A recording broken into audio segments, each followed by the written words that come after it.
The worst feeling isn't being ignored by your own blood. It is realizing that their casual disrespect just turned our family home into a federal crime scene. They laughed and called my classified documents basic work files, thinking they were just boring spreadsheets. But when the black SUVs screeched into the driveway, I felt a cold shiver. From that moment on, nobody had the right to pretend this was just a harmless family dispute anymore. My name is Skyla Flores, and I am 33 years old. If you ask the United States government what I do, they would tell you that I am a senior risk analyst for the Federal Systems Integrity Office, or FSIO. That sounds impressive to some, bureaucratic to others, and utterly meaningless to most. If you asked my neighbors in my quiet apartment complex in D.C., they would say I am a consultant who travels too much and keeps odd hours. But if you asked my family in Maple Ridge, Colorado, they would tell you I push paper. They would tell you I am boring. They would tell you I possess a dramatic streak that compels me to act mysterious about things that do not matter, like tax codes or compliance manuals. They are wrong. I live in a world of silence. My work is not about tax codes. It is about the invisible spiderwebs that hold the national infrastructure together. It is about assessing the structural integrity of the digital dams that keep the floodwaters out. I hold a security clearance that took 9 months of invasive interviews to obtain. A clearance that means I know things that would make my father stop sleeping and my mother stop using her credit card online. But I cannot say that. I cannot say anything. I signed a piece of paper that effectively said my right to brag about my day died the moment I walked through the badge access doors. So, I became boring. I wore the mask of the dull government drone because it was safer for everyone. It was supposed to be a celebration. My parents, Darlene and Wade, were celebrating their 35th wedding anniversary. My brother, Brock, and my cousin, Kendra, were going to be there. It was a mandatory appearance in the Flores family. Absence is not interpreted as being busy. It is interpreted as a personal insult. I had requested leave 2 months in advance. I had cleared my desk. I had intended to leave the ghost of my job in a locked drawer in Washington and be nothing more than Skyla the daughter, the one who brings the wine and nods politely while her brother explains the world to her. The call came 3 hours before my flight. It was not a phone call. It was a haptic alert on my agency-issued communicator, a device that looks like a smartphone but costs 4 times as much and does half as many fun things. The code on the screen was a sequence of colors that made my stomach drop. There was a situation developing, an anomaly in a transport grid that looked like a glitch but smelled like a probe. It was not a full-blown crisis yet, but it needed eyes. It needed my eyes. I stood in my living room, my suitcase half-packed with sweaters appropriate for the Colorado autumn, and stared at the device. I had 2 choices. I could cancel the trip, which would trigger a family meltdown of nuclear proportions, involving guilt trips that would last until Christmas, or I could request a remote access authorization, take the secure package with me, and work through the nights while pretending to be present during the days. I chose the latter. It was the first mistake in a cascade of errors that would eventually bring men with guns to my childhood home. The drive from the airport to Maple Ridge was a transition between worlds. The mountains were beautiful, dusted with the first snow of the season, but I could not enjoy them. Beside me on the passenger seat sat a black Pelican case.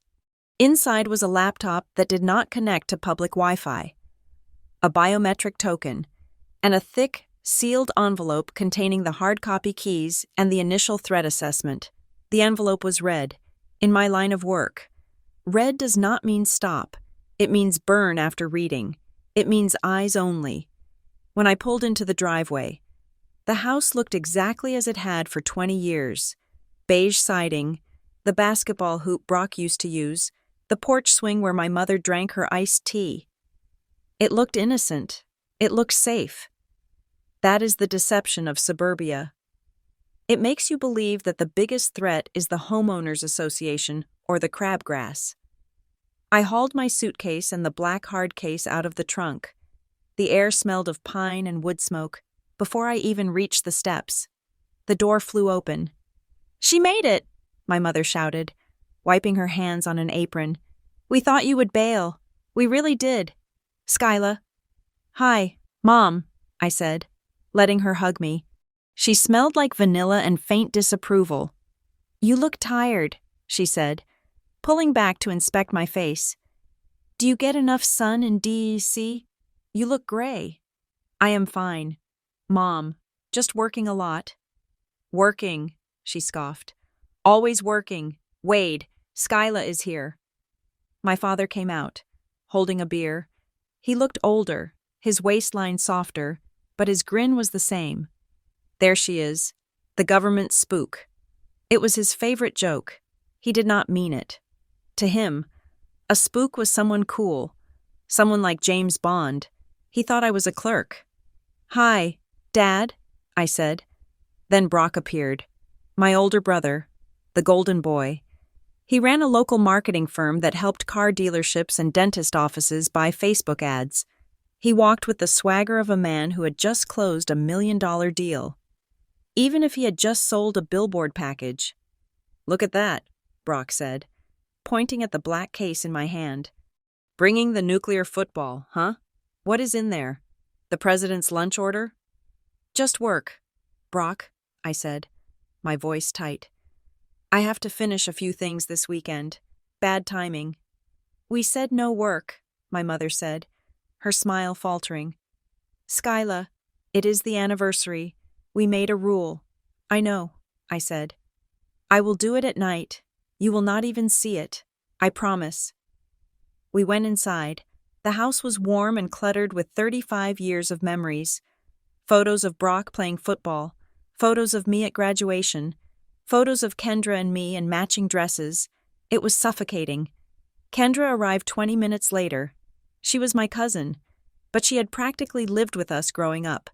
Now, she was a lifestyle influencer, which meant she spent her entire day narrating her life to a camera phone. She walked in, phone already recording. "And look who is back from the swamp," she chirped, panning the camera to me. "Kendra, please," I said, turning my face away. "No video." She rolled her eyes and lowered the phone, though I doubted she stopped recording. "You are so dramatic, Skyla. Nobody cares about your face. I am filming the decor." I took my bags upstairs to my old room. It was a shrine to my teenage self. The walls were still a pale lavender. My old desk was there, covered in dust. I placed the black case on the desk. I placed the red sealed envelope next to it. I needed to set boundaries immediately. I went back downstairs, where the family was gathering in the kitchen for drinks. I stood in the doorway, waiting for a lull in the conversation. "Hey," I said, "I need to say something serious for a second." They all looked at me. My father held a beer bottle halfway to his mouth. Brock was chewing on a chip. "The work I brought with me," I said, keeping my voice level. "It is sensitive. It is not just paperwork. Do not go into my room. Do not touch the black case. And absolutely do not touch the red envelope. Do not take pictures of it. Do not even move it to dust." There was a beat of silence. Then Brock laughed. It was a wet, dismissive sound. "Relax, 007, he said. "Nobody wants to see your spreadsheets. What is it? A budget review for office supplies?" "It is not a budget review," I said. "I am serious. Brock, it is federal property." "Federal property," he mocked, winking at Kendra. "She acts like she is guarding the alien bodies at Roswell. Skyla, we have real work too. You know, I manage data for 3 different hospital networks in the county. I know about compliance. I know about privacy. Your little basic work files are safe here." "They are not basic work files," I said. Sure, my father said, waving his hand. "Let her have her fun. Brock, Skyla, come, have a drink. Relax. You are home." I looked at them. They were my family. They loved me, in their own way, but they did not respect me. To them, I was the little sister who followed rules, the daughter who got good grades but lacked charisma. They could not conceive of a world where I held power. They could not imagine that the daughter who used to cry when she scraped her knee was now responsible for evaluating threat vectors that could cripple the eastern seaboard. I decided not to fight. I decided to keep the peace. I told myself that my room had a door, and I would keep it shut. "Okay," I said. "Just, please, respect the privacy." "We respect it. We respect it," my mother said, handing me a glass of white wine. "Now, tell us about your life. Are you dating anyone? Or is that classified too?" The evening wore on. We ate pot roast. We drank wine. Brock dominated the conversation with stories about his new client, a chain of urgent care clinics. He talked about click-through rates and funnel optimization as if he were explaining quantum physics. Kendra chimed in with updates about her follower count. My parents beamed at them. They understood what Brock and Kendra did. It was tangible. It was visible. I sat there, nodding, while my mind raced through the threat assessment waiting upstairs.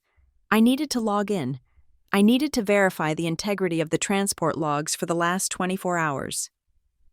"Skyla is quiet tonight," Kendra said, poking my arm.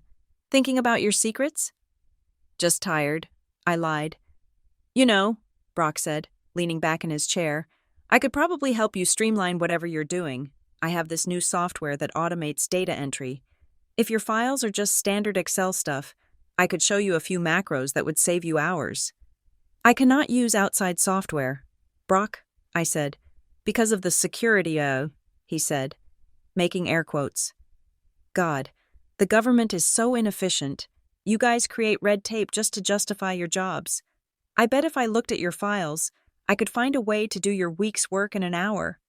"It is not about efficiency," I said, my patience fraying. "It is about security protocols." "Boring," Kendra sang.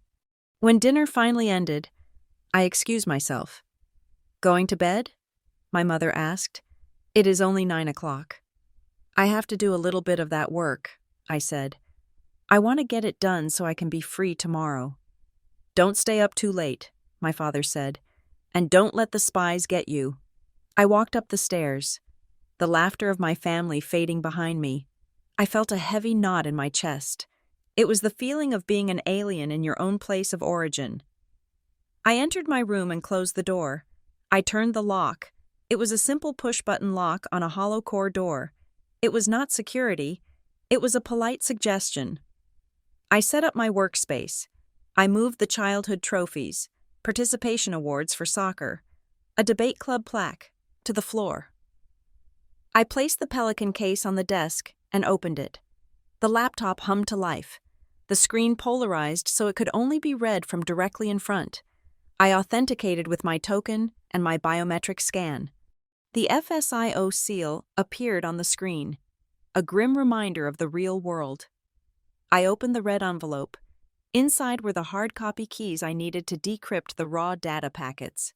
I laid them out. To a layman, they looked like nonsense, alphanumeric strings, grid coordinates, and timelines. But to me, they were a map of a potential disaster. I worked for 2 hours. The house went quiet below me. I could hear the pipes rattling as my parents got ready for bed. I felt a strange dissonance. Sitting in this pink room under a poster of a boy band I had loved when I was 15, analyzing the vulnerability of an interstate power grid, I needed to print a few reference sheets. I had brought a portable thermal printer, but it was jamming. I hesitated. Downstairs, in the home office my father rarely used, was a high-end laser printer Brock had bought them last Christmas. I checked the time. It was 11:30 at night. Everyone was asleep. I made a judgment call, a bad one. I took the encrypted file, sanitized it of the highest level headers, and put it on a thumb drive. It was just a working copy, a basic version of the data I needed to cross-reference by hand. I crept downstairs. The house groaned with every step. I printed 3 pages, just 3, charts, numbers, timelines. I waited for the pages to slide out. I grabbed them. I checked the printer tray to make sure nothing was left. I deleted the file from the queue. I went back upstairs. I locked the door again. I worked until 1 in the morning. My eyes were burning. I gathered the papers, the ones from the envelope and the 3 I had printed, and put them all into the red envelope. I put the envelope inside the black Pelican case. I shut the case. I looked at the case. It was heavy. I should have put it back in the trunk of my rental car. That was protocol. Secure storage when not in use. But I was exhausted, and I was in my parents' house. The doors were locked. The alarm system, which Brock had installed, was armed. "It is fine," I whispered to myself. "It is just family." I shoved the case under the bed, behind a box of old winter coats. It was hidden. It was safe. I changed into my pajamas and crawled into the twin-sized bed. It felt too small. I stared at the ceiling, listening to the wind outside. I felt a lingering unease, the kind you get when you forget if you turned off the oven. I looked at the door handle. It was locked. I had checked it twice. But then, as my eyes adjusted to the dark, I looked at the top of the door frame. There was a small indentation in the wood, a little notch, and suddenly, a memory surfaced from 15 years ago, when I was in high school. I had gone through a rebellious phase where I locked my door to talk on the phone with boys. My father, frustrated by my privacy, had instituted a rule: no locked doors. To enforce it, he had taken the emergency key, a simple flat metal pin that could pop the lock from the outside, and placed it on the ledge of the doorframe, right at the top. "Just in case of fire," he had said. I sat up in bed. I stared at the top of the frame. I could not see it in the dark, but I knew. I got out of bed. The floorboards were cold under my feet. I walked to the door. I reached up, my fingers brushing the dusty wood of the molding. My fingertips touched something cold, something metal. They had never moved it. For 15 years, the key to my privacy had been sitting right there, waiting for anyone tall enough to reach it. I took the key down. It was small, insignificant, just a piece of stamped metal, but as I held it in my palm, I felt a chill that had nothing to do with the Colorado winter. I was not in a secure facility. I was not in a controlled environment. I was in a house where boundaries were treated as challenges, and where privacy was a joke my family told at dinner. I looked at the black case under the bed. I should have taken it to the car. I stood there in the dark, clutching the little metal key, and I knew, with a sudden, sinking certainty, that I had made a terrible mistake. But the house was silent, and the heavy blanket of sleep was pulling at me. I put the key on the nightstand. I told myself I was paranoid. I told myself that even if they could come in, they wouldn't. They thought my work was boring. Why would they look at boring files? I went back to sleep, and while I slept, the silence of the house waited, holding its breath before the scream. The transformation of my childhood bedroom into a secure, compartmentalized information facility was a pathetic attempt at control. I pulled the curtains shut, overlapping the fabric and securing it with a binder clip I found in a drawer, so that not even a sliver of the Colorado moonlight could touch my desk. I positioned the laptop so the screen faced the interior corner of the room, away from the window and away from the door. I activated the privacy filter, a polarized sheet that turned the display into a black void for anyone not sitting directly in front of it. Then I took the sealed bag, the tamper-evident pouch that contained the hard drives and the physical authentication keys, and placed it on the floor between my feet. It was a habit from the office. If I had to move, the data moved with me. If I had to run, I would trip over it first, which was the point. The file I had to process was a nightmare wrapped in mediocrity. On the screen, it looked like the dullest thing a human being could possibly stare at. It was a massive grid of logistical movements. To the untrained eye, it was a list of trucks, shipping container numbers, and timestamps. It looked like inventory management for a mid-sized grocery chain. That was the danger. That was the camouflage. In reality, those container numbers corresponded to a silent transport of radiological material moving across the interstate highway system. The timestamps were not delivery windows. They were security checkpoints. The driver IDs were actually clearance codes for automated gates at federal reserves. I was looking for a pattern anomaly, a tiny hiccup in the timing that might suggest someone was testing the route, probing the perimeter for a weakness. I needed to cross-reference the driver logs with a separate database of biometric scans, but toggling between the encrypted windows on a single 13-inch screen was slowing me down. I was losing the thread of the data. My eyes were blurring. I made a calculation, the kind of trade-off between security and efficiency that gets people fired during audits. I decided to print the working notes. These were not the raw classified documents. They were the sanitized output tables.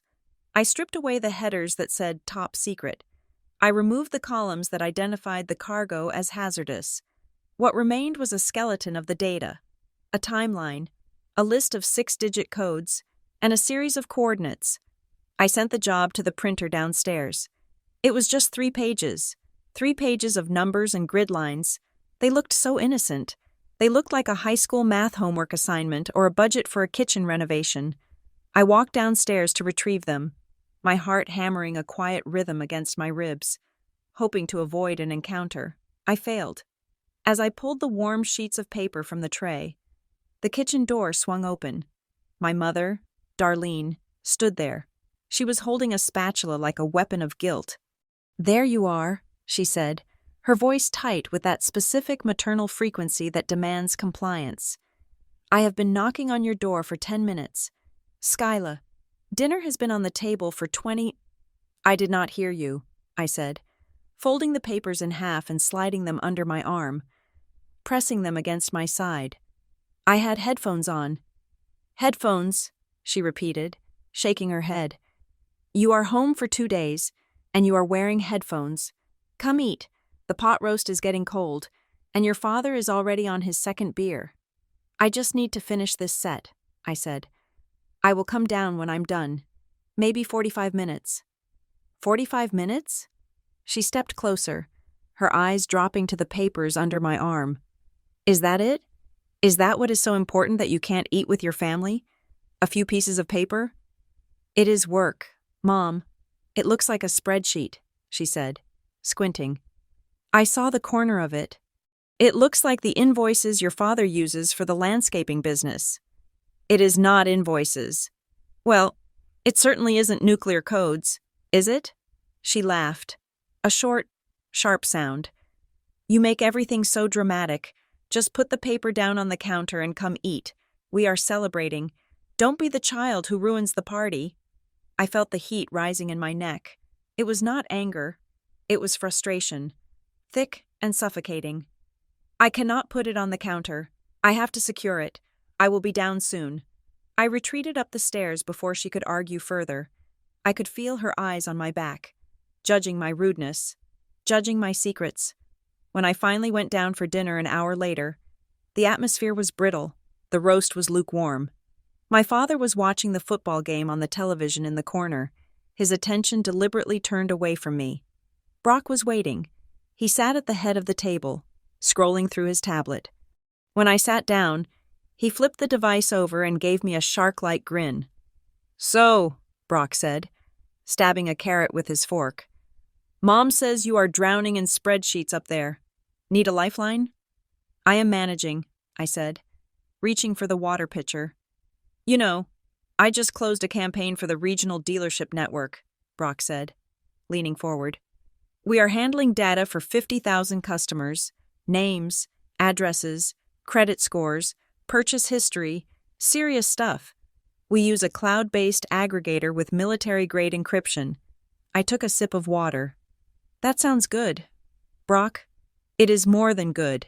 It is state-of-the-art," he insisted. "I deal with data compliance every single day. Skyla, I know the headache, GDPR, CCPA, all the acronyms. So when you act like you are the only one who knows how to handle a file, it is a little insulting." "It is not the same thing," I said quietly. "Data is data," he said, waving his fork. "It is all ones and zeros. You have a database, you have a query, you have an output. I bet you whatever you are working on, I could build a macro in 10 minutes that would automate it for you. What is it? Logistics? Budgeting?" "I cannot talk about it." "Oh, come on!" Kendra chimed in from across the table. She was picking at her food, more interested in the lighting for her food photo than the meal itself. "Don't be such a spook. I cannot talk about it. You sound like a bad actor in a spy movie. It is just us. Who are we going to tell? The Russians? They all laughed. Even my father chuckled, his eyes still on the game. It is just a rule, I said, my voice steady but my hands gripping the napkin in my lap. I do not make the rules, I just follow them. That has always been your problem, Brock said, shaking his head. You love the rules. You love the box. You think the box makes you special because you are the only one inside it. But let me tell you, Skyla, out here in the real world, the people who win are the ones who know how to leverage information, not just hide it. Is that what you do? I asked. Leverage information? I monetize attention, Brock said, reciting a tagline he had undoubtedly written himself. And to do that, you need to understand the data. I have a friend, a guy I went to college with, who is a wizard with this stuff. He writes algorithms that can predict what a customer wants before they even know they want it. I showed him one of my datasets last week, and he found patterns I didn't even know existed. You should let him look at your stuff. He could probably save you a week of work. My stomach turned over. The mere suggestion, sharing federal risk data with a third-party wizard to improve efficiency, was a felony. It was the kind of thing they showed us in training videos as a what not to do scenario. Brock, I said, my tone sharpening, do not ever ask me that again. And do not ever joke about showing my files to your friends. The table went silent. Brock looked at me, his smile fading into a sneer. Touchy, he muttered. Fine. Keep your boring secrets. God forbid anyone tries to help you. Basic work files, Kendra whispered to herself, giggling. So mysterious. The rest of the night was a blur of forced conversation and the grinding tension of being the outsider in my own bloodline. When I finally escaped back to my room, it was past 11 o'clock at night. I was exhausted. My brain felt like it was packed with cotton. I looked at the desk. The 3 pages of printed notes, the basic tables, were sitting next to the laptop. I had marked them up with a red pen. Circling the anomalies I had found, they were now not just classified. They were a roadmap to a vulnerability. I needed to shred them. I had a portable hand shredder in my bag, but my hands were shaking with fatigue. I will do it in the morning, I told myself. I have to pack up anyway. I gathered the papers. I gathered the hard copy key sheet. I put them all into the red folder. Then I put the red folder into the black Pelican case. I snapped the latches shut. The sound was loud in the quiet room. I should have taken the case out to the rental car. The trunk was a secondary lockbox. It was protocol, but the driveway was dark, and the wind was howling outside. And the idea of walking out there, unlocking the car, and coming back in felt like climbing a mountain. It is locked, I whispered. The case is locked. The room is locked. I shoved the heavy black case into my leather work satchel, a large, nondescript bag I used for travel, and zipped it up. I placed the satchel on the floor, right next to the bed, against the wall where I would have to step over it to get up. I turned off the lights. I lay down. Sleep did not come easily. It hovered at the edge of my consciousness, teasing me. Every creak of the house sounded like a footstep. I kept thinking about Brock's comment. Data is data. It was the arrogance of the civilian world. They thought because they had smartphones, they understood surveillance. They thought because they used online banking, they understood encryption. They had no idea that the digital ground they walked on was thin ice, and people like me were the only ones keeping them from falling into the freezing water. I drifted into a shallow, restless doze. I dreamt of numbers falling like rain, turning red as they hit the ground, sometime in the darker hours of the morning. I woke up with a dry throat. I needed water. I sat up, listening. The house was dead silent. I unlocked my door, quietly, slowly, and crept into the hallway. The carpet was soft under my feet. I went down the stairs, avoiding the third step that always squeaked. The kitchen was bathed in the blue glow of the microwave clock. I drank a glass of water, leaning against the counter, letting the cool liquid wash away the metallic taste of anxiety. As I turned to go back upstairs, my eyes swept across the living room. In the corner, the dark silhouette of the laser printer sat on the desk. There was a tiny light blinking on its control panel, a soft, pulsing green LED. I paused. I knew that light. I knew machines. I walked over to the printer. I touched the small touchscreen to wake it up. The display glowed to life. Status, ready, job. History, active. My heart skipped a beat. I pressed the settings icon. I navigated to the device preferences. There it was, a default setting that nobody in this family would ever think to check, let alone change. Reprint last job. On. Job. Storage. Retain. The printer had a cache. It had an internal memory buffer. The 3 pages I had printed, the timeline, the codes, the infrastructure coordinates, were not just on the paper upstairs. They were sitting right here, ghosted in the memory chips of this plastic machine, waiting for anyone who knew how to press the reprint button. I stared at the glowing screen. I raised my hand to navigate the menu. To find the clear memory function, I needed to wipe it. I needed to do it right now.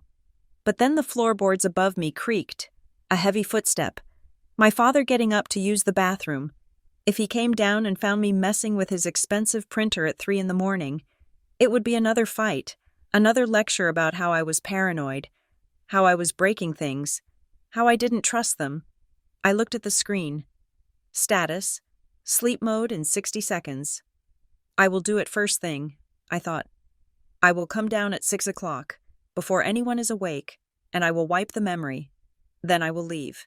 I let my hand drop. I let the screen fade back to black. I turned away from the machine, leaving the ghost of my secrets trapped inside its plastic shell. I went back upstairs, locked my door, and crawled back into bed. I closed my eyes, telling myself that the house was safe, that my family was harmless, that a few hours wouldn't matter. I was wrong about the time.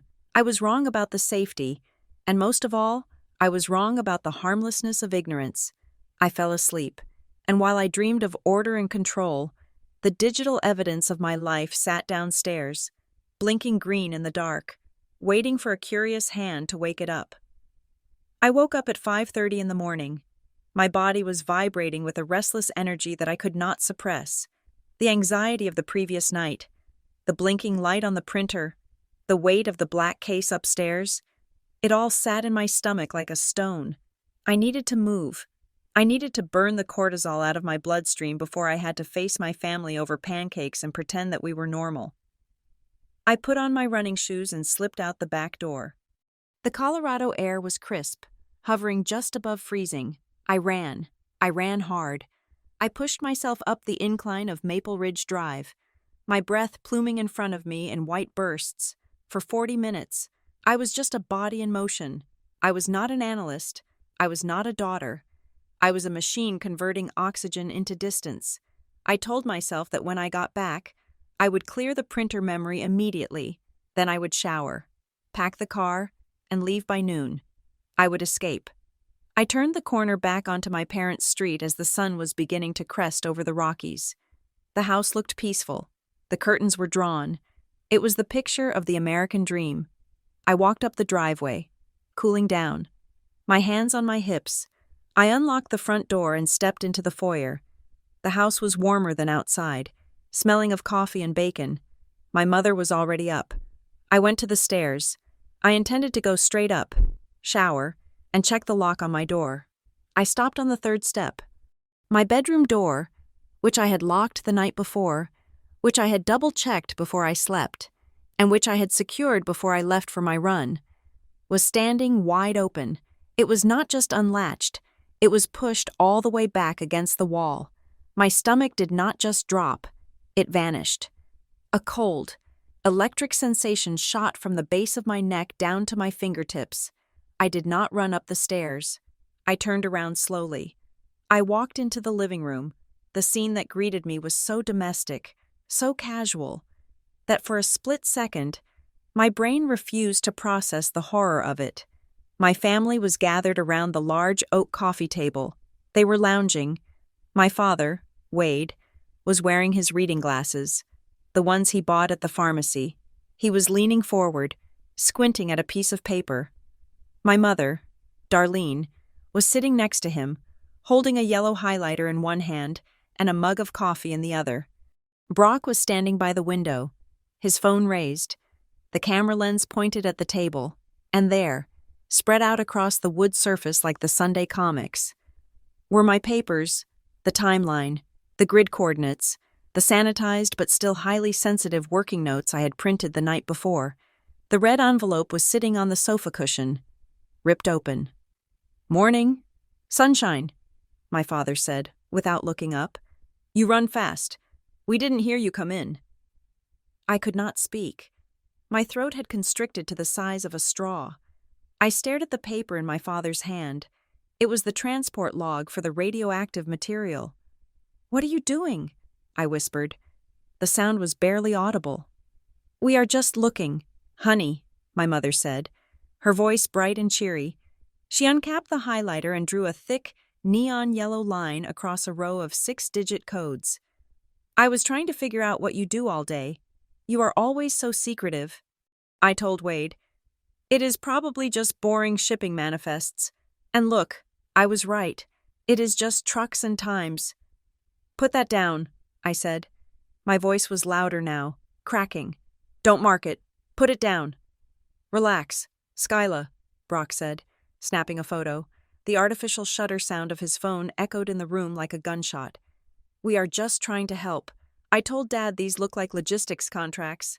Supply chain stuff."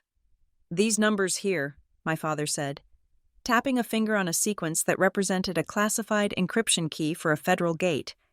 "These look like pricing codes, but the formatting is all wrong. If this is a contract, Skyla, your agency is getting ripped off. The margins don't make sense." "It is not a contract," I said. I took a step forward, my hands shaking. "How did you get these?" "The door was locked." "Oh, please," my mother scoffed.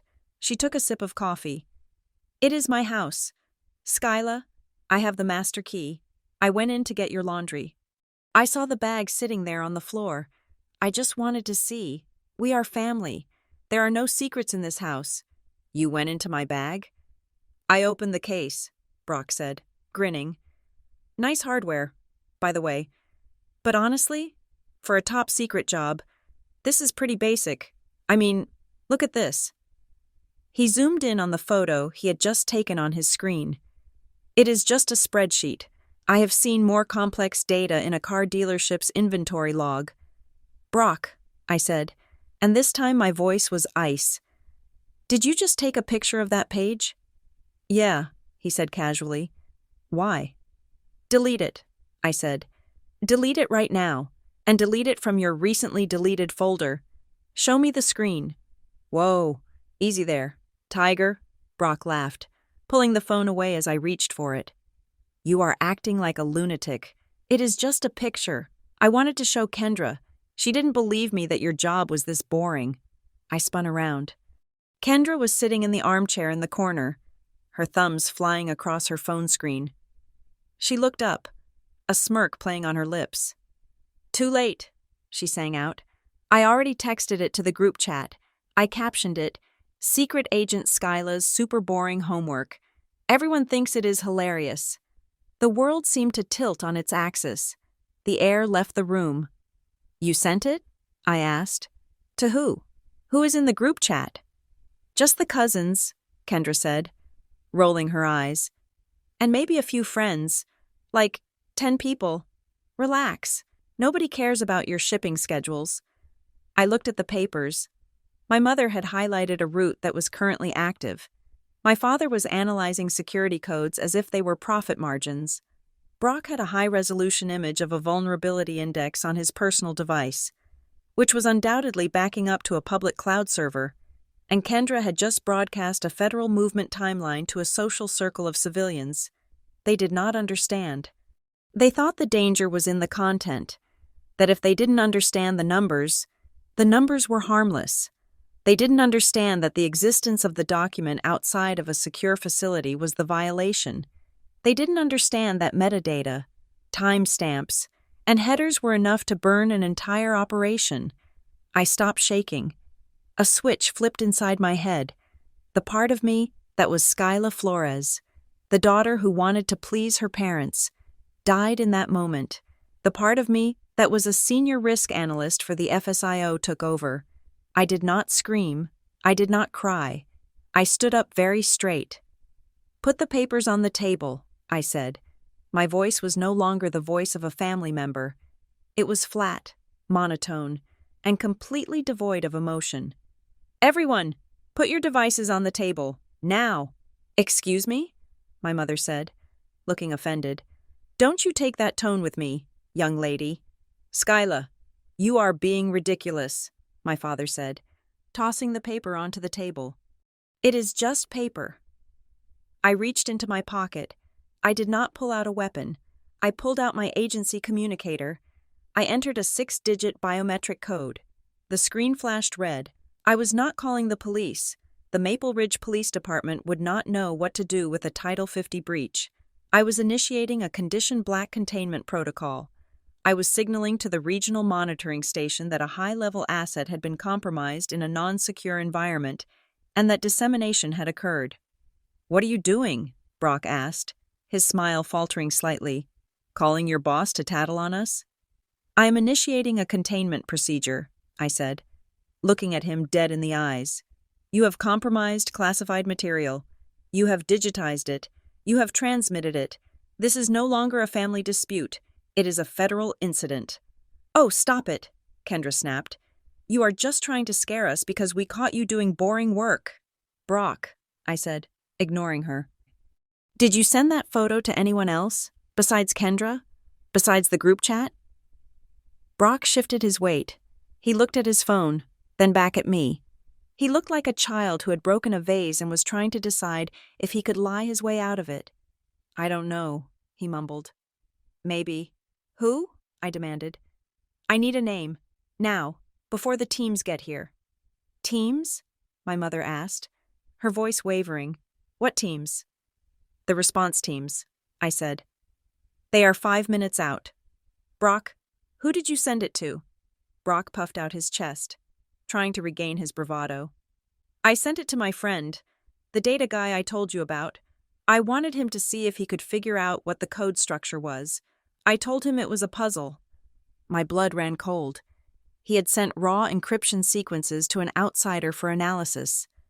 "What is his name?" I asked. "Why does it matter?" "Because," I said, stepping closer to him, "if he opens that file on a network that is being monitored, he will be flagged. If he is who you say he is, he might realize what it is. Give me the name." Brock rolled his eyes. "You are so dramatic. His name is Gavin Thorne. He is a genius. He runs a server farm out of his basement in Denver. He probably already decoded your little Excel sheet and realized it is just a list of truck stops." The name hit me like a physical blow to the chest. The room went silent, but not because they stopped talking. It went silent because my hearing cut out. Gavin Thorne. I knew that name. I did not know him personally, but I knew the file. Gavin Thorne was not just a data guy. He was a known digital broker. He was on a watch list for trafficking and corporate espionage and selling aggregate data to foreign bidders. He wasn't a terrorist, but he was a vulture, and my brother, in his infinite arrogance and stupidity, had just hand-delivered a live map of nuclear transport routes directly to a man who sold secrets for a living. I looked at Brock. He was smirking, thinking he had won an argument. He had no idea he had just signed his own arrest warrant. "You sent it to Gavin Thorne," I repeated, my voice hollow. "Yeah," Brock said. "So what?" I looked down at the communicator in my hand. The status bar had turned from red to a pulsing solid blue. That meant the signal was locked. That meant the cavalry was not just coming. They were already coordinating the raid. "You better sit down," I said to my family, my voice sounding like it was coming from underwater. "And do not touch those papers again. Do not touch your phones. Do not move." "Or what?" my father challenged. Standing up, You are going to ground us?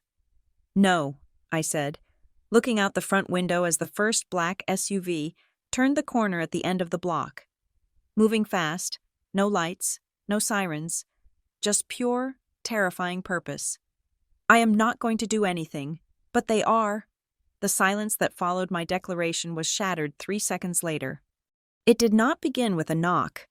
It began with the aggressive, rhythmic screech of heavy tires losing traction on the asphalt of the driveway. One car is a visitor.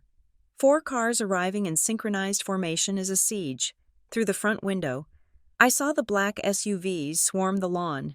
They did not park politely.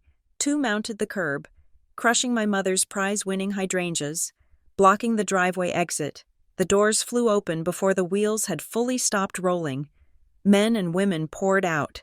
They were not wearing suits. They were wearing tactical vests over windbreakers emblazoned with the Department of Homeland Security seal. They moved with a terrifying, fluid speed, weapons held at the low ready, not pointed at people, but not holstered either. "Open the door," I said to my father. "Do not make them breach it." Wade stood frozen, his mouth opening and closing like a fish on a dock. He did not move. I stepped past him. I unlocked the deadbolt and swung the door open just as the lead agent reached the threshold.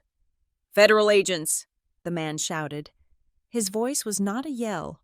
It was a projection of absolute authority that filled the entire entryway. "Step back.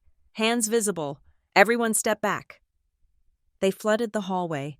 The sheer volume of bodies in the confined space of a suburban home was disorienting. The smell of cold air, gun oil, and synthetic fabric washed over the scent of my mother's morning coffee. "Hands," another agent commanded, moving past me to clear the kitchen. "Show me hands," my mother screamed. It was a high, thin sound of pure panic. She dropped her coffee mug. It shattered on the hardwood floor, splashing hot liquid over her slippers. But she didn't even flinch. She just threw her hands up, trembling violently. "Please," she wailed. "We are just having breakfast. What is happening?" "Ma'am, keep your hands up and step away from the table," the lead agent ordered. He was tall, with graying hair cut close to the scalp, and eyes that scanned the room like a targeting computer. Wade was stammering, his face draining of color. "Now see here, I know my rights. You can't just barge in. Federal warrant, exigent circumstances, Title 50 breach." The agent cut him off without looking at him. He pointed to the coffee table. "Secure the materials. Secure all devices. Now." 2 agents moved on the table like vultures. One produced a series of silver, metallic bags, Faraday bags, designed to block all signal transmission. "No!" Brock shouted, his voice cracking. He lunged instinctively toward his phone, which was still lying on the table next to the classified documents. "That is my phone! You can't take—" An agent intercepted him before he took 2 steps. With a practiced, fluid motion, the agent grabbed Brock's wrist and shoulder, spinning him around and pressing him face first against the wall. "Do not reach for a device," the agent barked. "Stay against the wall." "Brock," my mother shrieked, starting to move toward him. "Stay back," another agent warned, stepping between Darlene and her son. The room was chaos, a collision of civilian hysteria and military precision. I stood by the door, my hands clearly visible at chest height, my face impassive. I felt a strange detachment. I was watching my life implode, but I was also analyzing the efficiency of the team. They were good. They had secured the perimeter and the primary evidence in under 40 seconds. The lead agent turned to me. He saw the badge on my belt, the communicator in my hand. He saw the lack of fear. "Agent Flores?" he asked. "Analyst Flores," I corrected, my voice steady. "FSIO. Clearance level Tier 1. I initiated the distress signal. Status of the materials?" "Compromised," I said.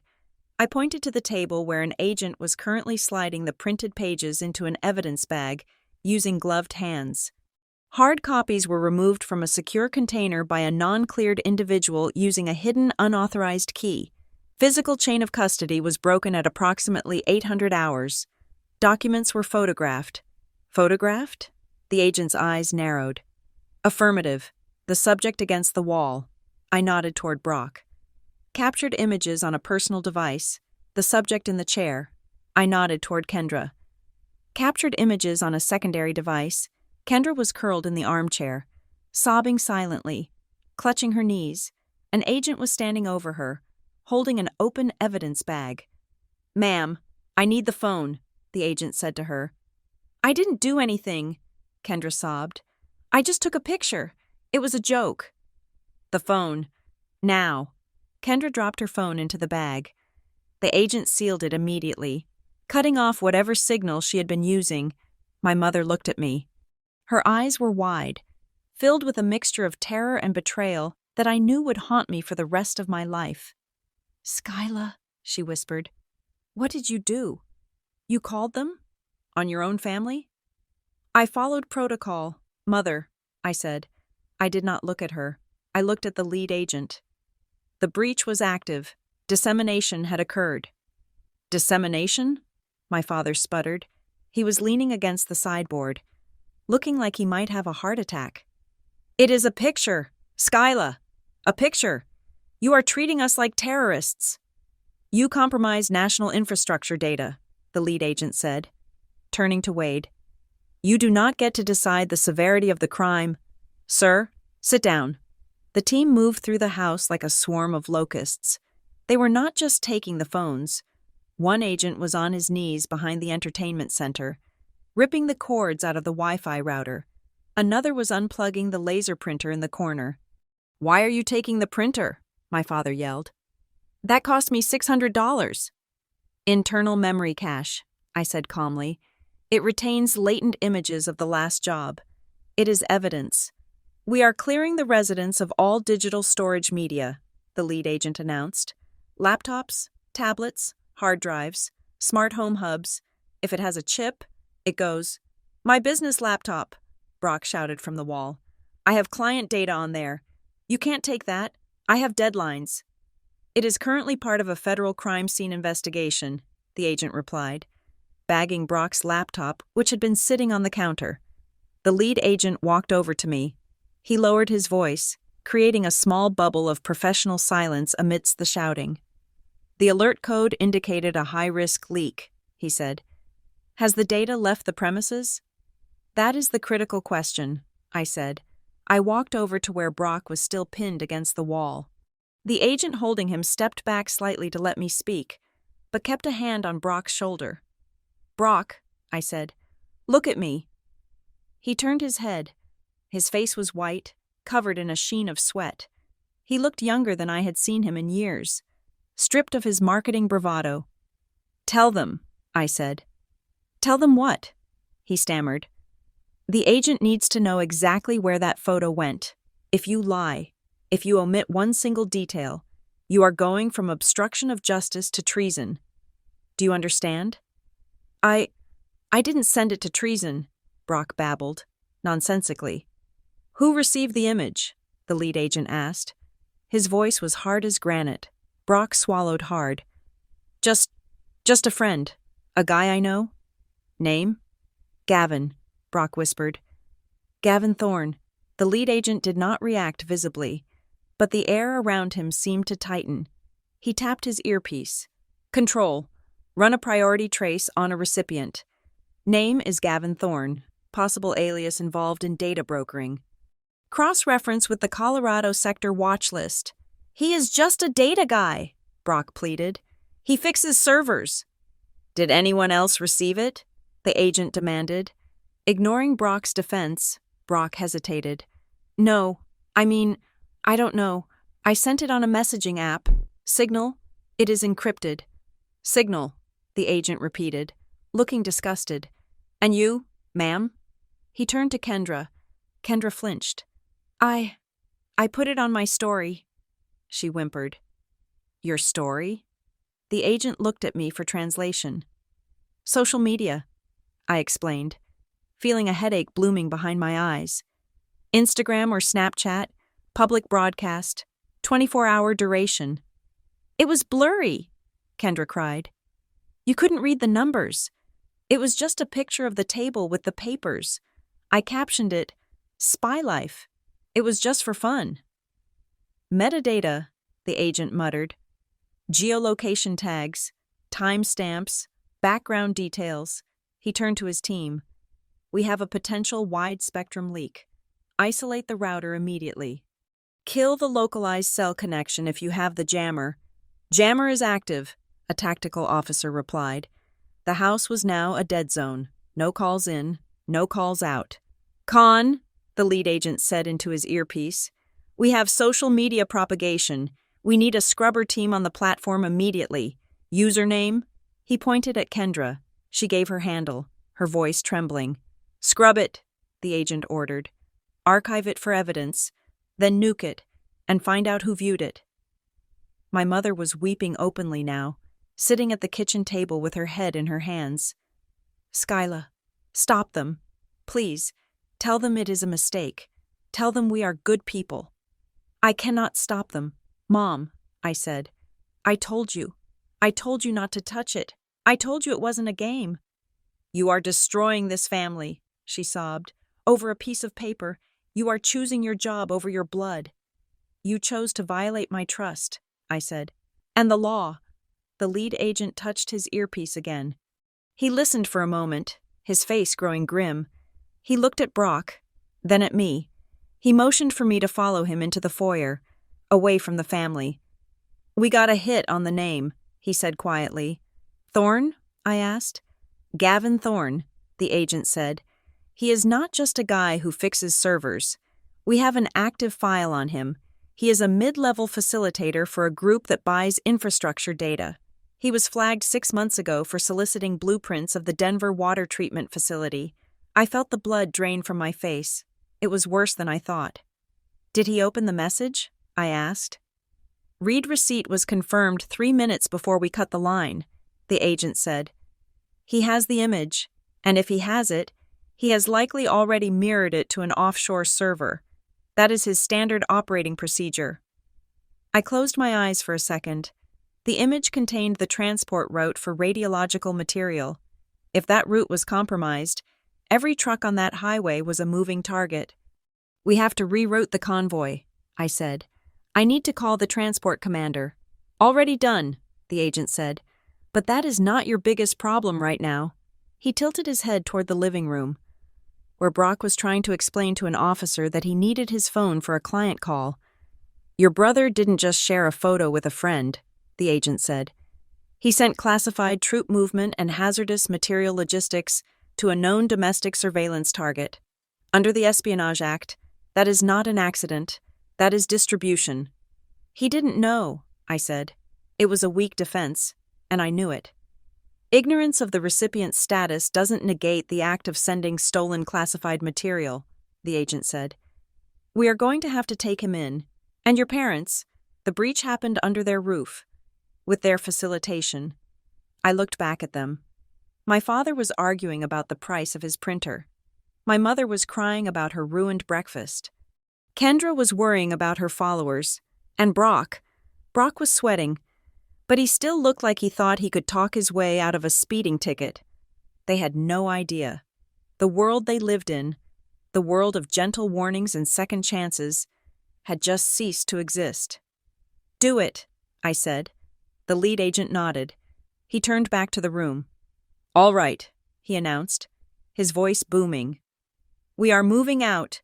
We are detaining all individuals present for questioning regarding a breach of national security. You will come with us. Do not resist. Detaining? Wade shouted. You are arresting us? For looking at my daughter's homework? Cuff them, the agent ordered. As the plastic zip ties cinched around Brock's wrists, he looked at me. For the first time, there was real fear in his eyes. Not the fear of getting in trouble, but the fear of a predator who realizes he is actually prey. Skyla? He whispered. Skyla, tell them about Gavin. Tell them he is just a friend. I looked at him, and I felt nothing but a cold, hard clarity. He is not your friend, Brock, I said. He is a federal target, and now So are you. The 72 hours following the raid were a blur of fluorescent lights, stainless steel tables, and the smell of stale coffee that was far worse than anything my mother brewed. I was not in a jail cell, but I was not free. I was in a debriefing room at the regional field office in Denver, effectively under house arrest within the facility. My security clearance, the Tier 1 status I had worked a decade to achieve, was suspended pending a counterintelligence investigation. I had to surrender my badge. I had to surrender my passport. I had to sit in a chair bolted to the floor while a colleague I had known for 5 years, a man named David, whose kids' birthday parties I had attended, hooked me up to a polygraph machine and asked me if I had ever knowingly conspired to overthrow the United States government. Is your name Skyla Flores? Yes. Did you bring classified material to the residence at Maple Ridge? Yes. Did you intend to distribute this material? No. Did you knowingly allow unauthorized persons access? No. The machine scribbled my truth in jagged ink lines. But the truth did not matter as much as the perception of competence. I had failed to secure the asset. That was the headline, when they finally released me on a provisional basis. Restricted to the state of Colorado. I did not go back to my parents' house. I couldn't. The house was a crime scene. I stayed at a budget hotel near the highway. The kind where the walls are thin and the ice machine is always broken. My family, however, was not staying silent. They had hired a lawyer, not a federal defense attorney who understood the Espionage Act, but a family friend named Mr. Henderson who specialized in estate planning and minor property disputes. He was a man who wore suits that were slightly too large and thought a firm handshake could solve a felony. We met in a rented conference room 3 days after the raid. My parents were there, Brock was there, Kendra was there. They looked ragged, but the moment I walked in, the atmosphere shifted from fear to accusation. Well, my mother said, her voice shaking with a mix of exhaustion and rage. Look who finally decided to show up, the princess of the government. I was in debriefing. Mom, I said, sitting at the far end of the table. I was being interrogated. Interrogated? Wade spat. You think you were interrogated? They kept us in a holding cell for 6 hours. Skyla, 6 hours. Do you know how humiliating that is? I had to use a toilet in front of strangers. I warned you, I said. I told you not to touch the files. It was a mistake. Darlene slammed her hand on the table. A simple family mistake. We were curious. And you pressed the panic button. You called the wolves on us. Ungrateful. That is what you are. We raised you. We fed you. And you treat us like criminals. You are criminals, I said. The words hung in the air, heavy and suffocating. Now, Mr. Henderson interjected, smiling nervously. He shuffled some papers. Let's not use that kind of language. Skyla, we are all family here. The goal is damage control. I have been looking over the statutes, and I really think the government is overreaching. This is clearly a case of accidental exposure. There was no malicious intent. If we just explain that to the judge. Mr. Henderson, I cut him off. With all due respect, malicious intent is not a requirement for gross negligence under the statutes they are citing. They are not charging them with treason yet. They are looking at unauthorized removal and retention of classified documents and distribution. Distribution? Brock laughed. A high-pitched, nervous sound. I showed a picture to a friend. One friend. That is not distribution. That is sharing. That is where you are wrong, I said. I pulled a folder out of my bag. It wasn't classified. It was my own notes from the debriefing I was allowed to keep. The forensic report on the devices came back this morning. The room went quiet. The printer, I said, looking at my father. The laser printer you were so worried about. It has an internal hard drive, a cache. It stores the last 10 jobs to speed up reprinting. When I printed those 3 pages, the machine saved a digital copy of the transport timeline to its local memory. So what? Wade said. It's inside the machine. Nobody saw it. The machine, I continued, is connected to your home Wi-Fi.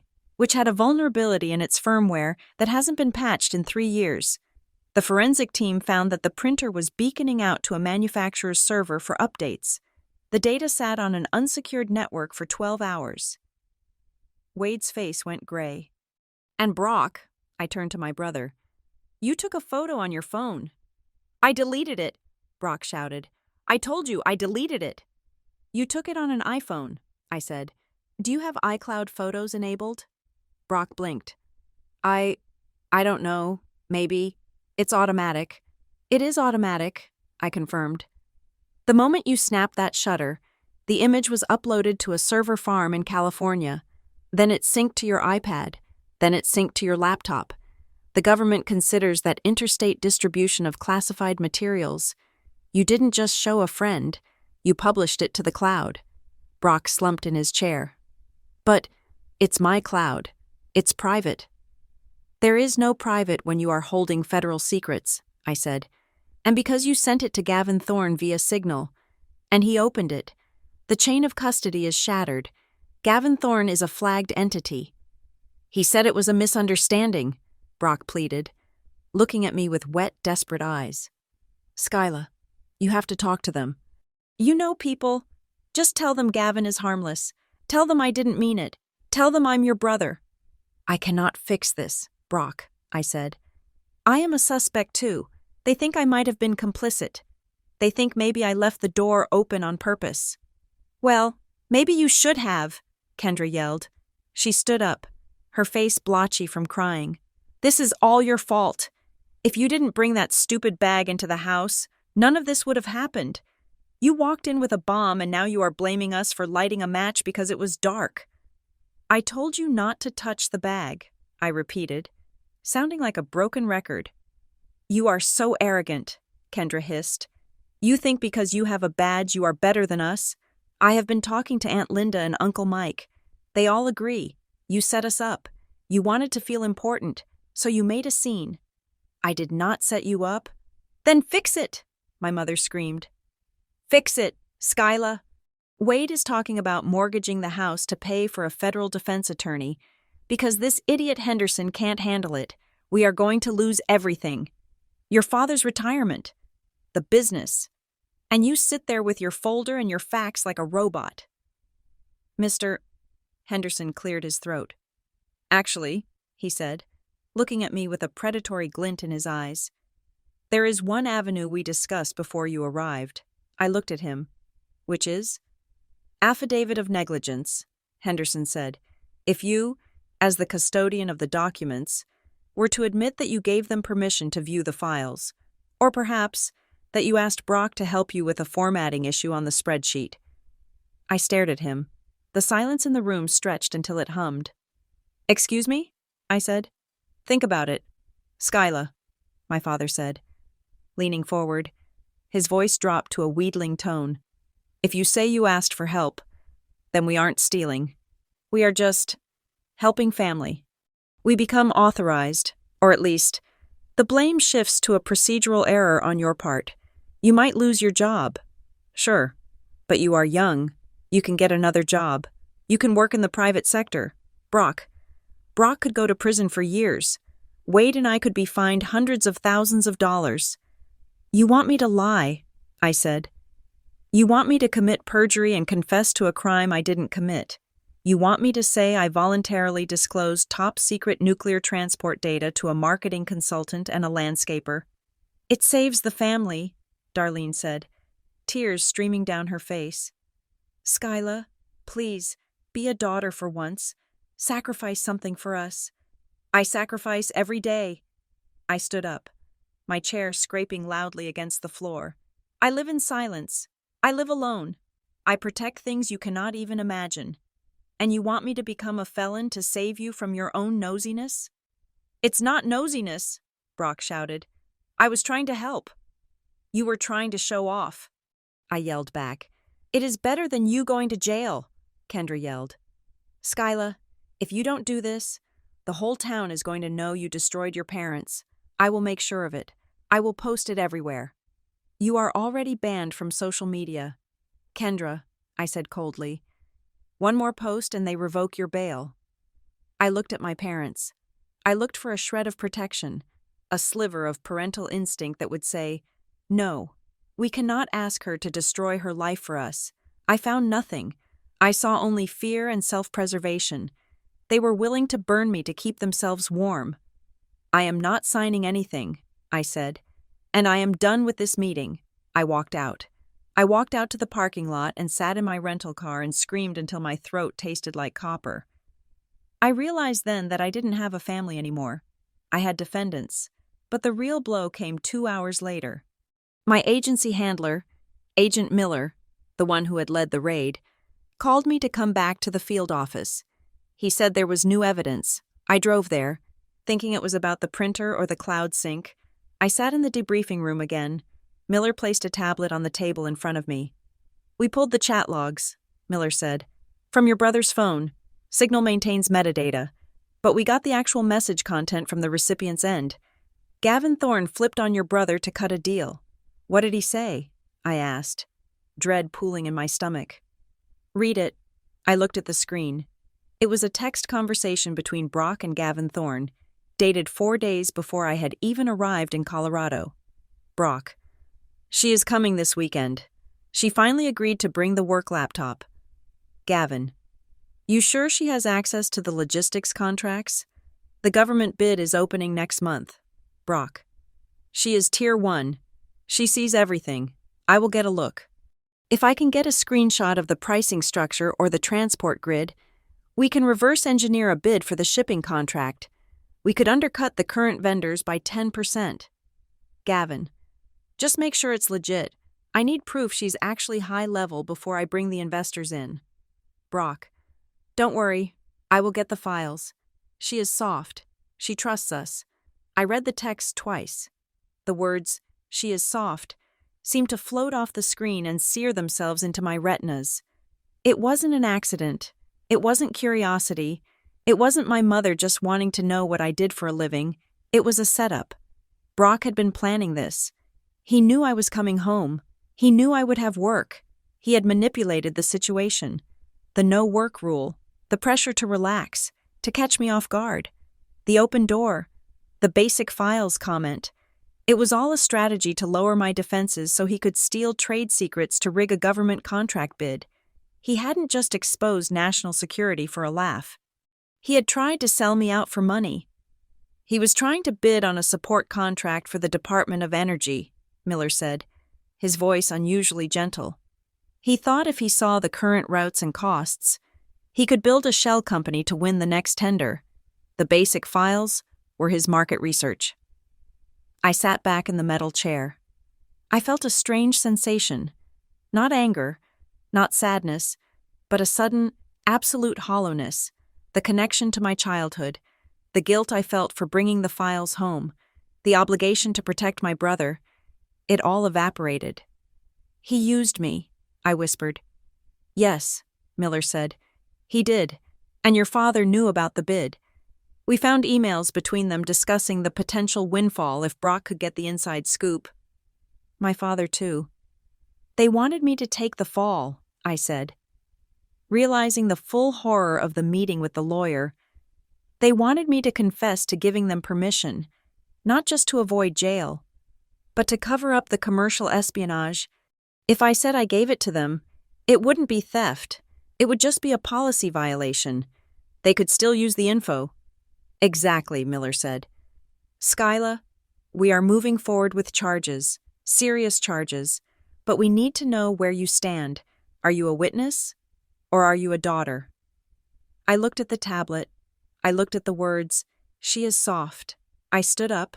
I buttoned my blazer. I looked Miller in the eye. "I am an analyst for the Federal Systems Integrity Office," I said, "and I am ready to write my statement." The war did not begin with a lawsuit. It began with a Facebook notification. I was sitting in my hotel room, staring at a room service burger I had no appetite for, when my personal phone buzzed. It was a screenshot sent by a high school acquaintance I had not spoken to in 10 years. The caption read, "Did you see what your mom posted? This looks bad. Skyla." I opened the image. It was a post from Darlene Flores, timestamped 2 hours ago. It was long, rambling, and weaponized, with the specific kind of passive-aggressive piety that plays very well in suburban church communities. "My heart is heavy today," she wrote. "Please pray for our family. We are under attack, not from the outside, but from within.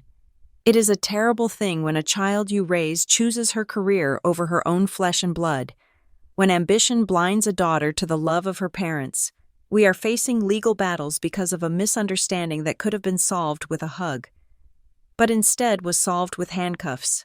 Lord, give us strength to forgive those who betray us for a paycheck." It had 300 likes. The comments were a cavalcade of sympathy and judgment. "So sorry, Darlene," one neighbor wrote. "Some people forget where they came from." Another added, "Government jobs change people. Stay strong." My mother had fired the first shot. She had taken a federal espionage investigation and rebranded it as a prodigal daughter story. She had turned me into the villain before the indictment was even unsealed. I did not reply. I could not reply, under the terms of my suspension and the ongoing investigation. I was gagged. I could not go on Facebook and explain that ambition was actually national security laws. I could not explain that the misunderstanding was actually selling nuclear routes to a data broker. I had to sit there and let them paint me as the cold, heartless bureaucrat. Then my father called.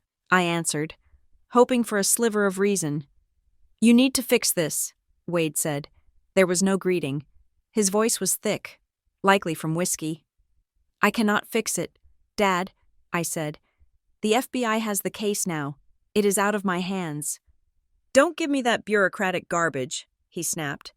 "I spoke to Henderson. He says if you recant, if you say you were confused, or that you were under stress, the prosecution loses its steam. You need to say you overreacted. You need to say you gave Brock permission." "I did not give him permission," I said. "And Brock was trying to sell the data. Dad, you knew that. I saw the emails." There was a silence on the line. But it wasn't the silence of shame. It was the silence of calculation. "You are a stranger to me," Wade said, his voice dropping to a terrifyingly calm register. "You come into my house, you eat my food, and you spy on your brother. You are not a Flores. You are just a government narc.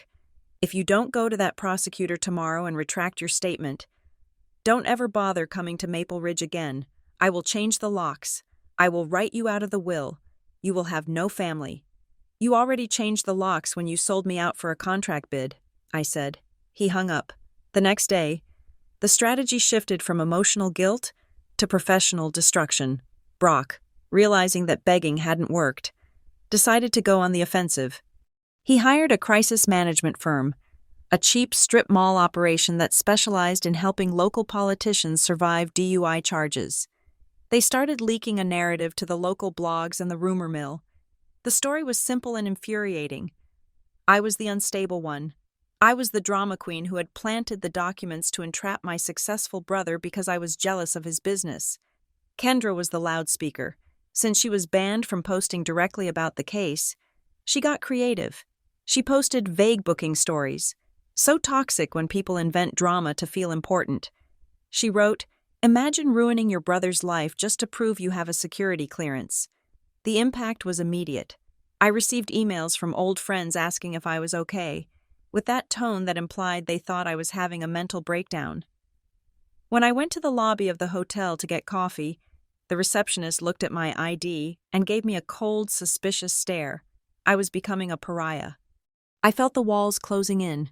The holidays were approaching. Thanksgiving was 2 weeks away, I realized, with a pang of profound loneliness, that I would be spending it alone in a hotel room, eating vending machine turkey, while my family held hands and prayed for my redemption. I met with my own lawyer that afternoon. She was a sharp, no-nonsense woman named Sarah, who had been assigned to me by the agency's legal defense fund. She looked at the Facebook posts and the blog articles I had printed out.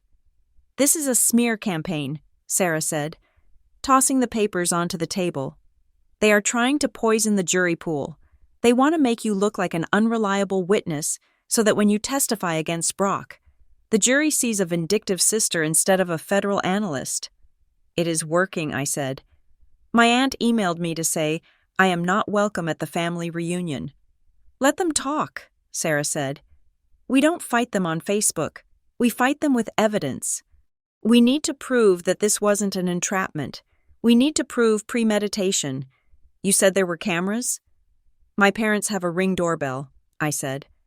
And Brock has a smart security system at his house. We need that footage, Sarah said.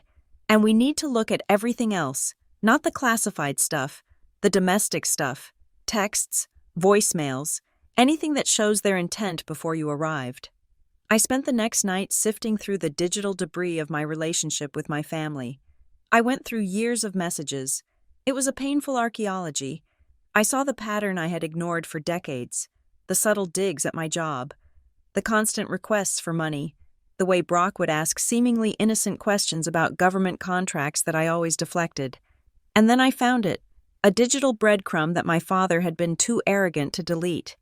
It was in a shared family cloud folder that I rarely checked. My mother used it to upload photos of the dog. But there was a subfolder named House Docs inside. Amidst mortgage papers and insurance forms, was a scanned PDF of a letter from the manufacturer of my bedroom door lock. It was dated 3 years ago. I opened it. It was a receipt for a replacement lock cylinder. But pinned to the PDF was a note my mother had written to my father. Make sure we keep the spare key in the frame this time. I don't like it when she locks it. I have a right to know what is in there. I have a right. It wasn't about safety.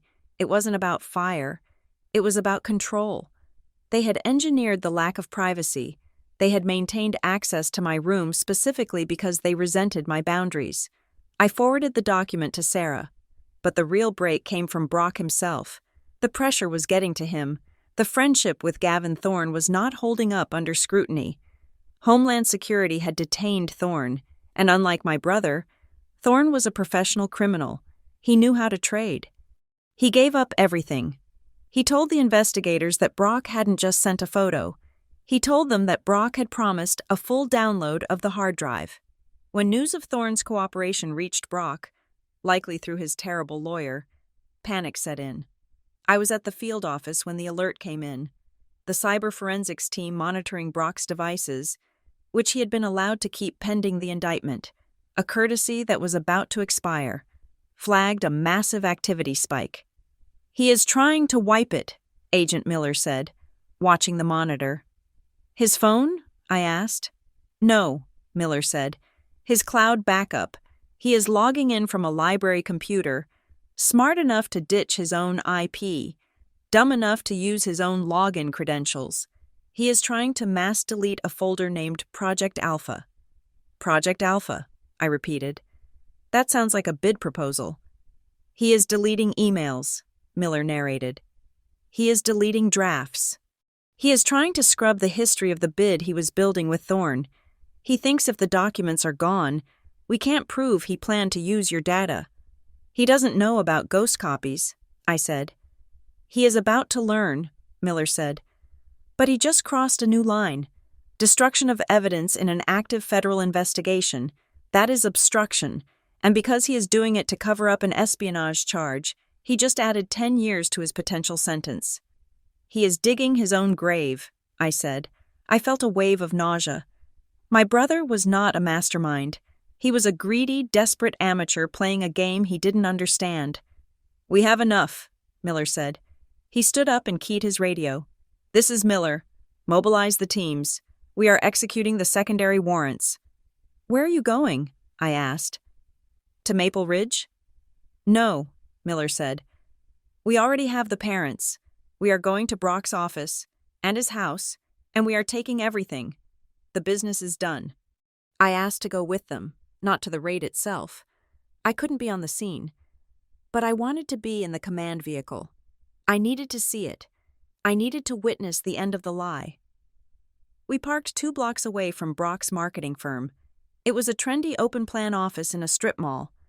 With glass walls and inspirational quotes stenciled on the doors, I watched the video feed from the team's body cameras on a monitor in the van.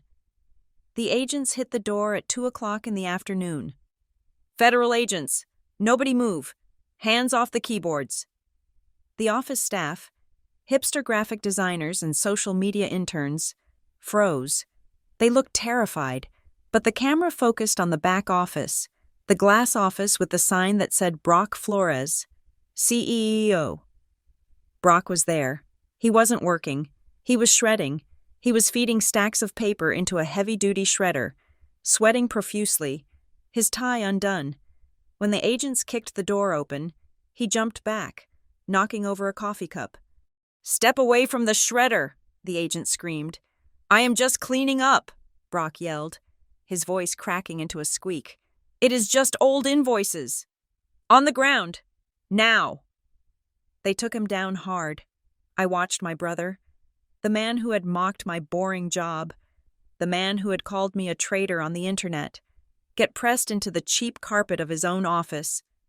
"You are making a mistake," Brock screamed as they cuffed him. "My sister did this. Skyla set me up. Ask her. Ask her." The agent hauled him up. "We don't need to ask her. Mr. Flores, we have your search history. We know you looked up how to bleach a hard drive 10 minutes ago." The feed cut to another camera. Agents were loading boxes of files. They were seizing the servers. They were taking the computers of his employees. "He didn't just ruin himself," I said to the empty van. "He ruined his employees. He ruined the business." "Collateral damage," Miller said, sitting next to me. He exposed his entire client list to a federal audit, every hospital, every car dealership he worked for. They are all going to be investigated to see if their data was compromised by Thorn. Your brother is going to be sued into oblivion before he even steps foot in a prison. I watched them march Brock out of the building. He looked small. He looked defeated. And for the first time, I didn't feel the need to protect him. My phone buzzed. It was a text from Kendra. She must have heard the news. "You monster." It read, "You sent them to his work? You wanted to humiliate him?" I looked at the text. I thought about the Facebook posts. I thought about the stranger comment from my father. I typed a reply. It was the first time I had broken silence. I didn't send them. I wrote, "The evidence did. I blocked her number. Then I blocked my mother. Then I blocked my father." I sat in the surveillance van, surrounded by the hum of cooling fans and the crackle of police radios, and I finally let go. The silence I had lived in for so long, the professional silence, the personal silence, was no longer a burden. It was a shield. And for the first time in my life, I was the one holding it, not them. The interrogation room had been replaced by a conference room, but the air felt exactly the same, recycled, sterile, and heavy with the weight of things that could not be unsaid. I was no longer the suspect in the chair. I was now the technical advisor to my own disaster. Agent Miller projected a complex relationship map onto the smart glass of the wall. It looked like a constellation of digital sins. At the center was Gavin Thorne. Radiating out from him were lines connecting to offshore servers, cryptocurrency wallets, and a dozen other names I did not recognize. And then, there was a new line. A bright red line connecting Thorne to a node labeled Maple Ridge Residence. "We underestimated the scope," Miller said, tapping the glass. "Thorne isn't just a data broker, he is a spotter. He works for a syndicate that specializes in human vulnerability exploitation. They don't hack firewalls. Skyla, they hack people." I stared at the map. "You mean he targeted Brock?" "I mean he profiled your entire family," Miller corrected. "We found a dossier on Thorne's encrypted drive. He has been watching your brother's marketing firm for 8 months. He knew Brock was in debt. He knew your father's landscaping business had a bad quarter. He knew Kendra was desperate for online engagement. He didn't just stumble into this. He was grooming your brother." My stomach turned. The casual conversations Brock had mentioned, the friend from college, it was all a long con. But then Miller said something that made the blood drain from my face entirely. "And Skyla," Miller said, turning to look at me.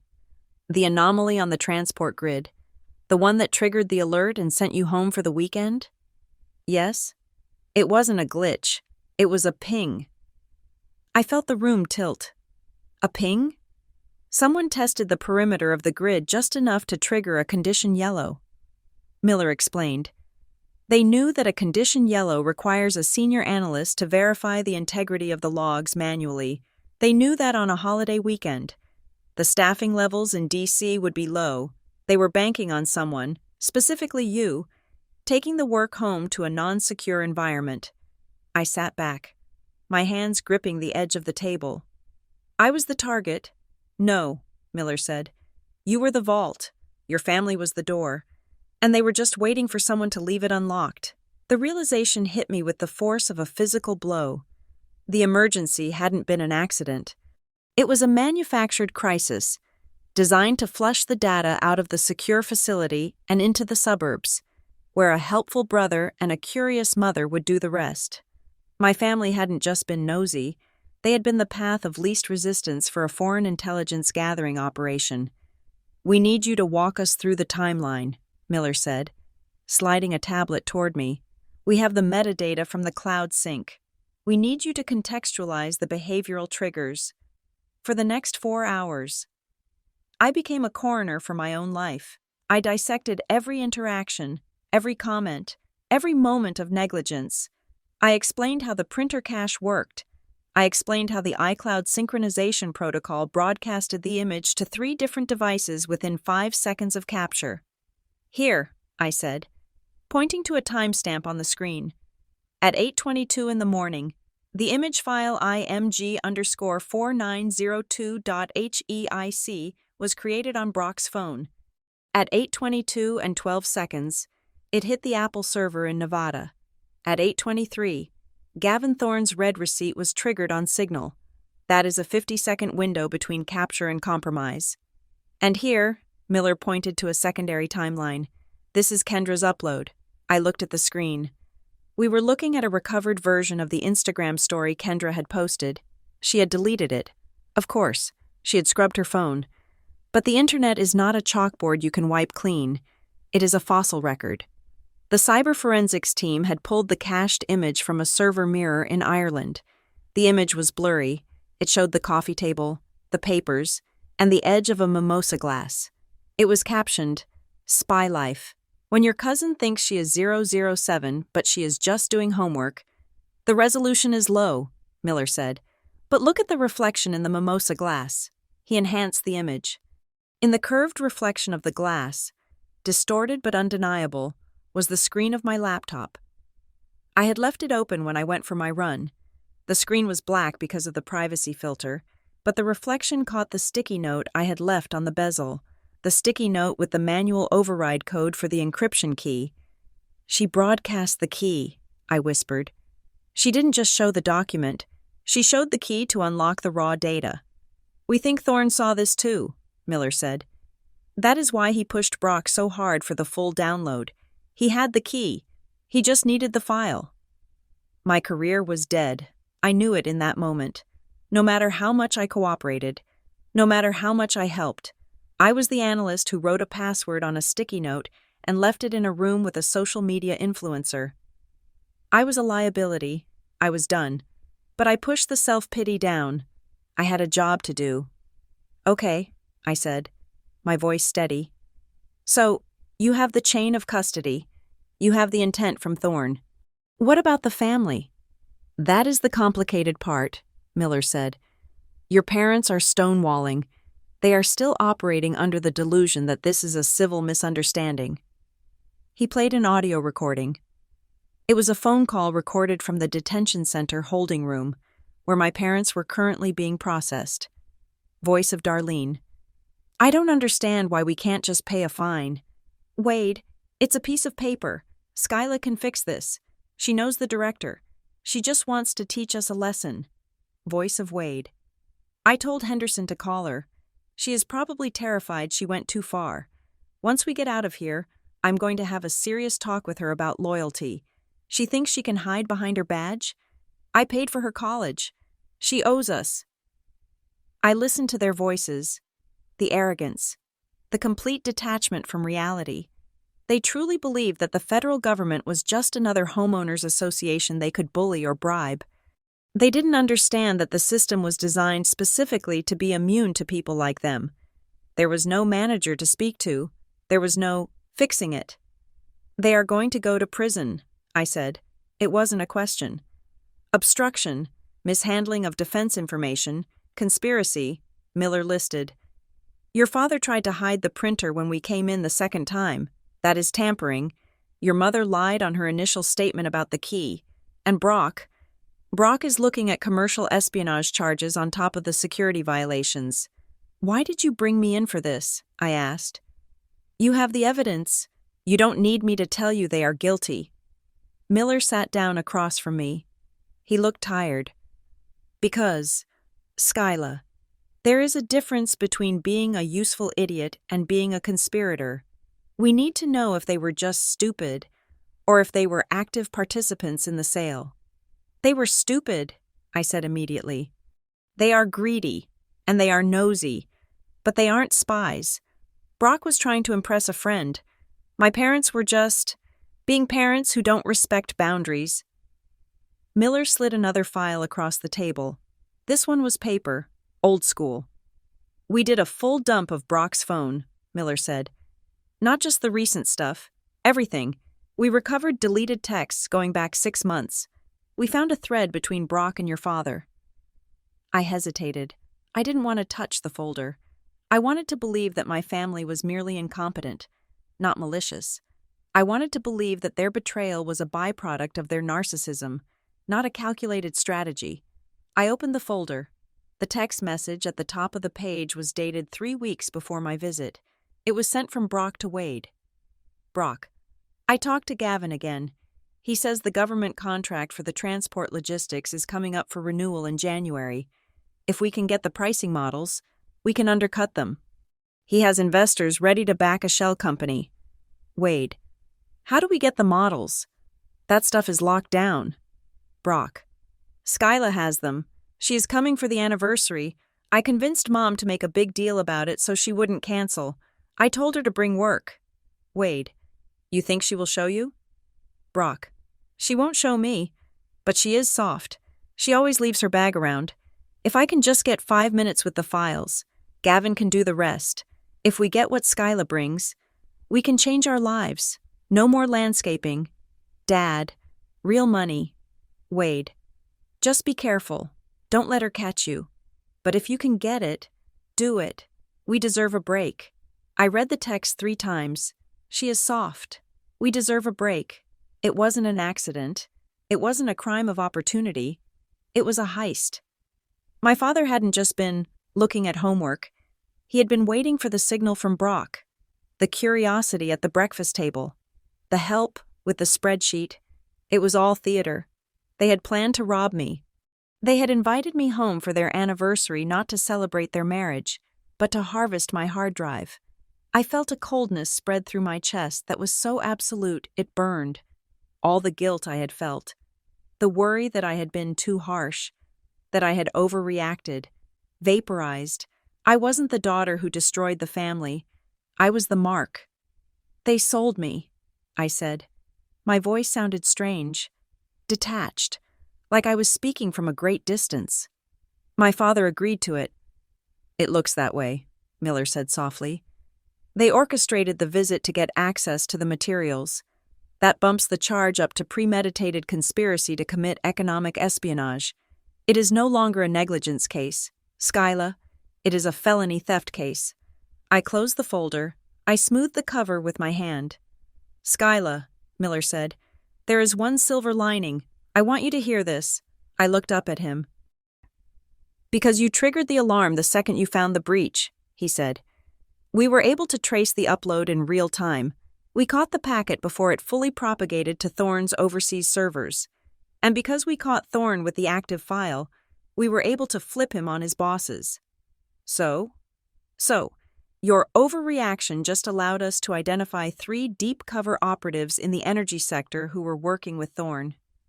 If you had hesitated, if you had tried to cover it up, or if you had listened to your family and deleted the photo, we would never have found them. You lost the battle in that house, but you helped us win a much bigger war. I nodded. It was a professional victory. It was a validation of my training, but it felt like ashes in my mouth. "Do you need anything else from me?" I asked. "Not today," Miller said. "Go back to the hotel. Get some sleep. The arraignment is on Monday. You will need to be there." I walked out of the building and into the cold Colorado night. The air smelled of snow and exhaust fumes. I took my phone out of my pocket. I had a dozen missed calls from numbers I didn't recognize. Probably extended family. Flying monkeys sent by my mother to guilt-trip me. I didn't listen to them. I opened my contacts list. I scrolled down to Dad. I scrolled down to Mom. I scrolled down to Brock. I didn't block them. Blocking them was an emotional reaction. Blocking them implied I cared enough to be bothered. Instead, I deleted them. I deleted the numbers. I deleted the email addresses. I deleted the birthdays from my calendar. I got into my car and drove toward the highway. I wasn't going back to the hotel. I drove past the exit. I drove until the city lights of Denver faded in the rearview mirror, replaced by the vast, empty darkness of the plains. I thought about the text message. "She is soft." They were wrong. Skyla the daughter might have been soft. Skyla the sister might have been soft, but she didn't exist anymore. She had been deleted in that kitchen, somewhere between the orange juice and the betrayal. What was left was something much harder, something forged in the cold realization that the people who share your DNA are sometimes just the people who know exactly where to stick the knife. I turned on the radio. The news was playing. They were talking about a foiled cyber plot in Colorado.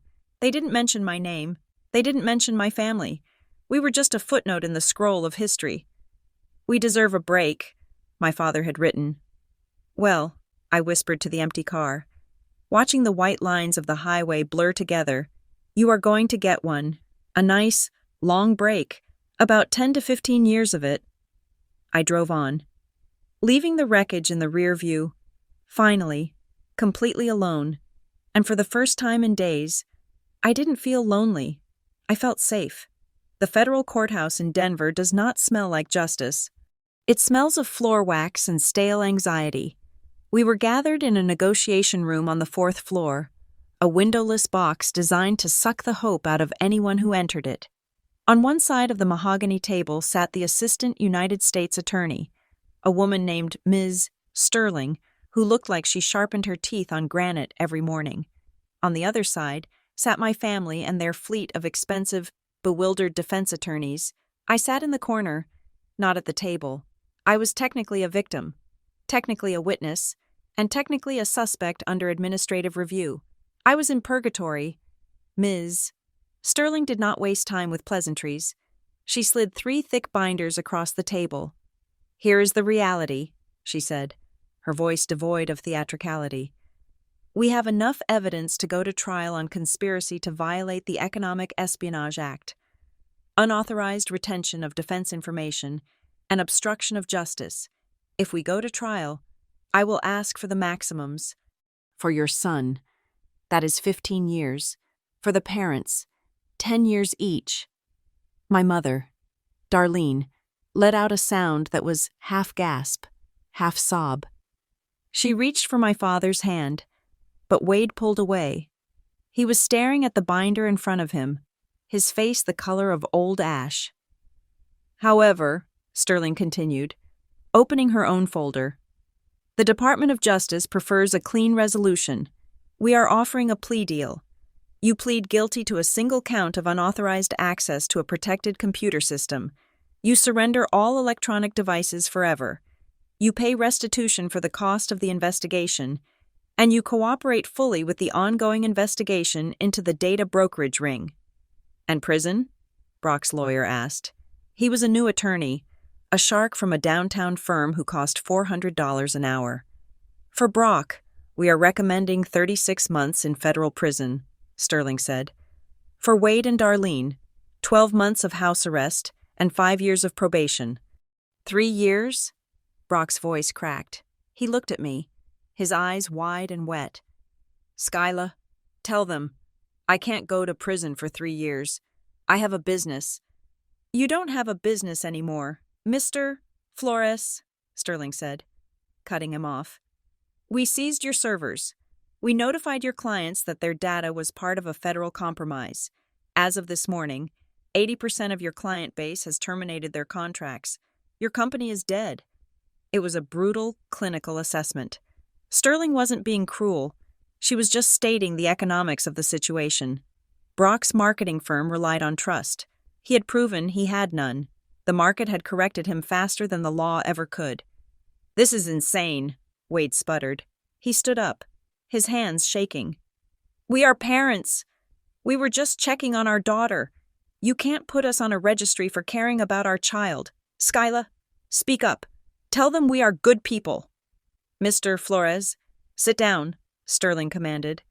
Being a parent is a biological function, not a get-out-of-jail-free card. You accessed a classified device. You conspired to monetize the data on that device.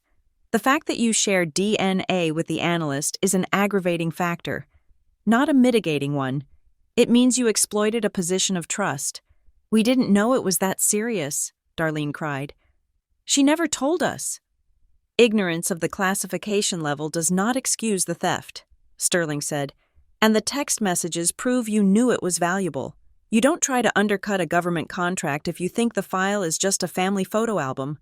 The meeting ended with a deadline. They had 48 hours to accept the deal or face the full indictment.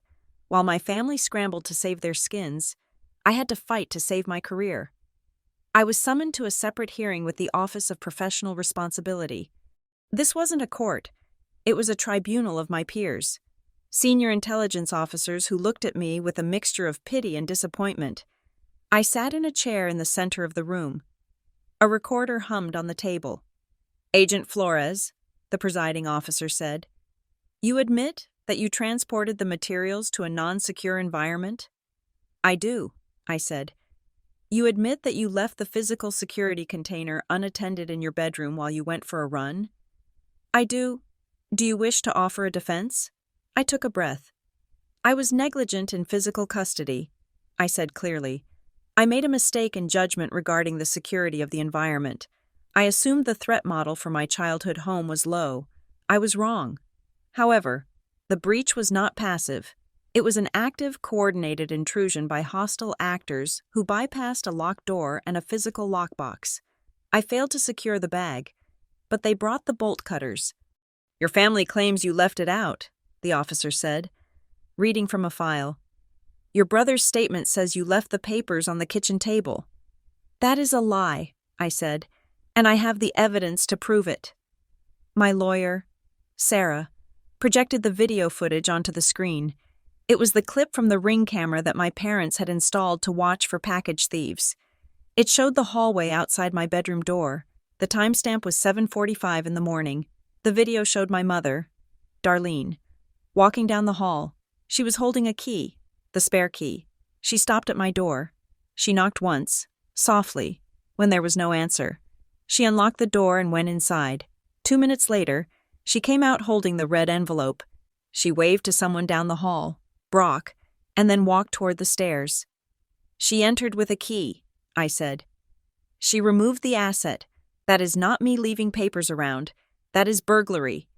The tribunal officer nodded. He made a note. "The video supports your timeline, Agent Flores, but your judgment is still in question. You are suspended for 6 months without pay. Your clearance is downgraded to secret pending a full psychological evaluation. If you pass, you will be reassigned to a non-field role. You will push paper in a basement for a long time." "I understand," I said. "It was a mercy. They could have fired me. They could have charged me. Instead, they were putting me in professional quarantine. I accepted it. It was the price of the lesson, but the price my family was paying was literal." 2 days later, my father called me. I hadn't deleted the number yet. A remnant of hesitation. I answered. "Skyla," he said. He sounded old. His voice was raspy, stripped of its usual bluster. "We need to talk about the retainer." "What retainer?" I asked, sitting on the edge of my hotel bed. "The lawyers," he said. "The firm wants $50,000 up front for the trial phase if we don't take the deal. And Henderson says we need a forensic accountant to fight the fines. It is going to cost over $100,000 just to get through the month. Okay, I said. So pay them. We don't have it, Wade said. The business accounts are frozen because of the investigation. The home equity line is maxed out from Brock's startup loan last year. Skyla, they are going to take the house. They are going to seize the property for restitution. I said nothing. I looked out the window at the parking lot. You have savings, Wade said. It wasn't a question. You have that government thrift plan. You have been working for 10 years. You have money. I do, I said. We need a loan, he said. Just to cover the retainer. We will pay you back when the business starts up again, or when we sell the cabin. The business is gone. Dad, I said. And you are probably going to lose the cabin to the government. Don't be like that, he snapped, his desperation turning into anger. This is your fault, Skyla. You brought this on us. You owe us this defense. If you hadn't reported it, we wouldn't be needing lawyers. If I hadn't reported it, I would be in prison for 20 years for treason, I said. And the grid would have been hit. I don't care about the grid, he shouted. I care about my house. I care about my life. You are going to let them bankrupt us? After everything we did for you? What did you do for me? I asked quietly. You charged me rent the summer after college. You mocked my career. And then you tried to rob me. We are your parents. I know, I said. And that is why I am not giving you a cent. What? If I pay your legal fees, I said, my voice steady, you will never learn. You will think that you can buy your way out of consequences. You will think that because I fixed it with a check, what you did wasn't that bad. But it was that bad. Dad, you tried to sell my safety. You can't put a price on that. And I won't finance my own abuse. You selfish little... I hung up. I stared at the phone. I felt a wave of nausea, but beneath it, a strange, steel rod of strength. I had just cut the final tether. I had refused to pay the ransom for a relationship that had been dead for years. The fallout was immediate. Kendra, facing a court order to publicly retract her statements, posted a tearful video on TikTok. She didn't apologize to me. She apologized to her followers for being involved in a situation that didn't align with her brand. She painted herself as a victim of a government conspiracy. She was banned from the platform 3 hours later for violating the terms of her bail. She lost her income stream overnight.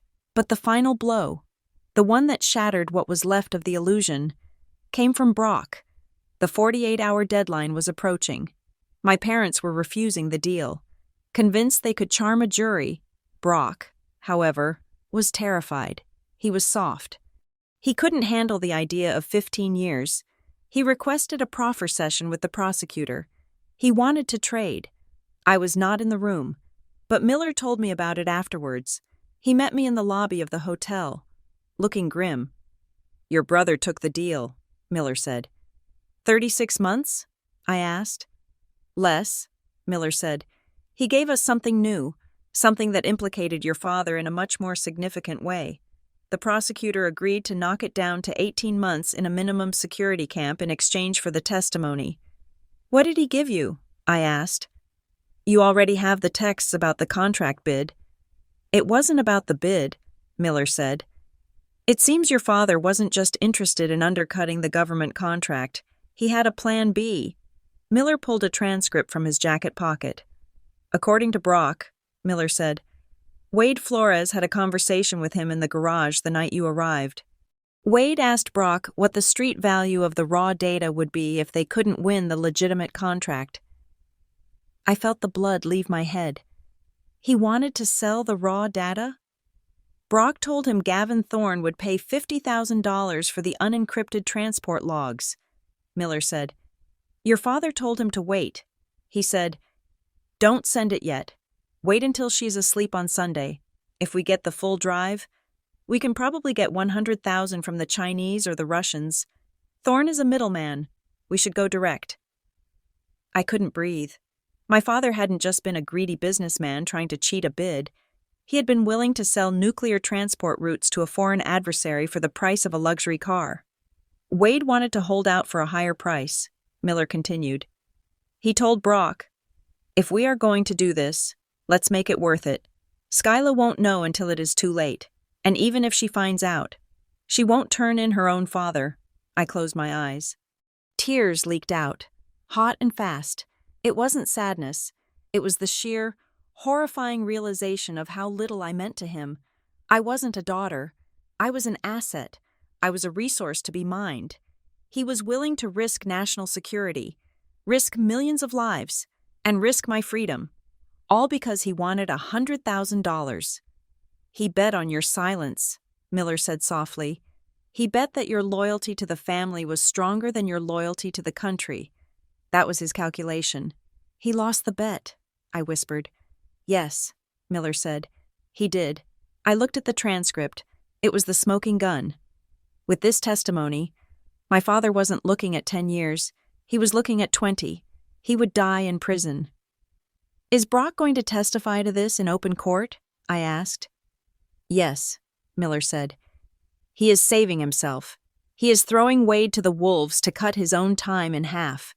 I laughed. It was a dry, broken sound. "Of course he is. They taught us well. Self-preservation above everything." "Skyla," Miller said, "you don't have to be at the sentencing. You can go back to DRC. We can handle it from here." "No," I said, wiping my face. "I will be there. I want to see his face when he realizes that the basic work files just bought him a life sentence." I stood up. The hotel lobby was bustling with people checking in, families on vacation, people living normal lives where fathers didn't sell their daughters' secrets to the Russians. I walked through them, a ghost in the machine, carrying the weight of a truth that set me free and left me an orphan at the same time. The price of curiosity was high, but the price of the truth was everything I had. Revenge, I discovered, is not a screaming match in a driveway. It is not a dramatic confrontation where you throw a drink in someone's face or slash their tires. Real revenge, the kind that sticks, is quiet. It is administrative. It is a series of forms filed in triplicate, stamped by a clerk who does not care about your childhood trauma, and served by a process server who is just doing his job. My family continued to scream. They left voicemails that swung wildly between tearful begging and vitriolic hatred. They posted vague threats on social media about karma and ungrateful children. Wade actually showed up at the hotel I was staying at, screaming at the front desk until security escorted him off the premises. That was the breaking point. I did not call him back. I called a family law attorney. On a Tuesday morning, I filed a petition for an ex parte protective order against Wade, Darlene, and Kendra. I cited harassment, intimidation of a federal witness, and the potential compromise of my physical safety. I attached the police reports from the hotel incident. I attached screenshots of the threatening texts. The judge granted it within 2 hours. It was a strange feeling to see the names of my parents on a document that legally required them to stay 500 feet away from me. It felt like I was amputating a limb that had turned gangrenous. It hurt, but I knew that if I did not cut it off, the infection would kill me. But I did not stop there. The protective order was a shield. I needed a sword. I filed a civil lawsuit for defamation. I listed every lie they had told. I listed the Facebook post where Darlene claimed I chose my job over my blood. I listed the blog comments where Brock's PR firm had painted me as mentally unstable. I listed Kendra's spy life caption. I was not suing them for money. I knew they had none left. I was suing them for the truth. My demand was simple. I wanted a public retraction. I wanted Darlene to post a statement, written by my lawyer, admitting that her previous claims were false. I wanted Kendra to pin a video to her profiles, admitting that she had violated my privacy and that I had not entrapped anyone. I wanted the record corrected. "They will never sign this," my civil lawyer told me. "It is too humiliating." "They will sign it," I said, "because the alternative is a protracted legal battle that will cost them the last few dollars they have left for their criminal defense." I was right. They were bleeding cash, and I was the one holding the tourniquet. Then came the financial severance.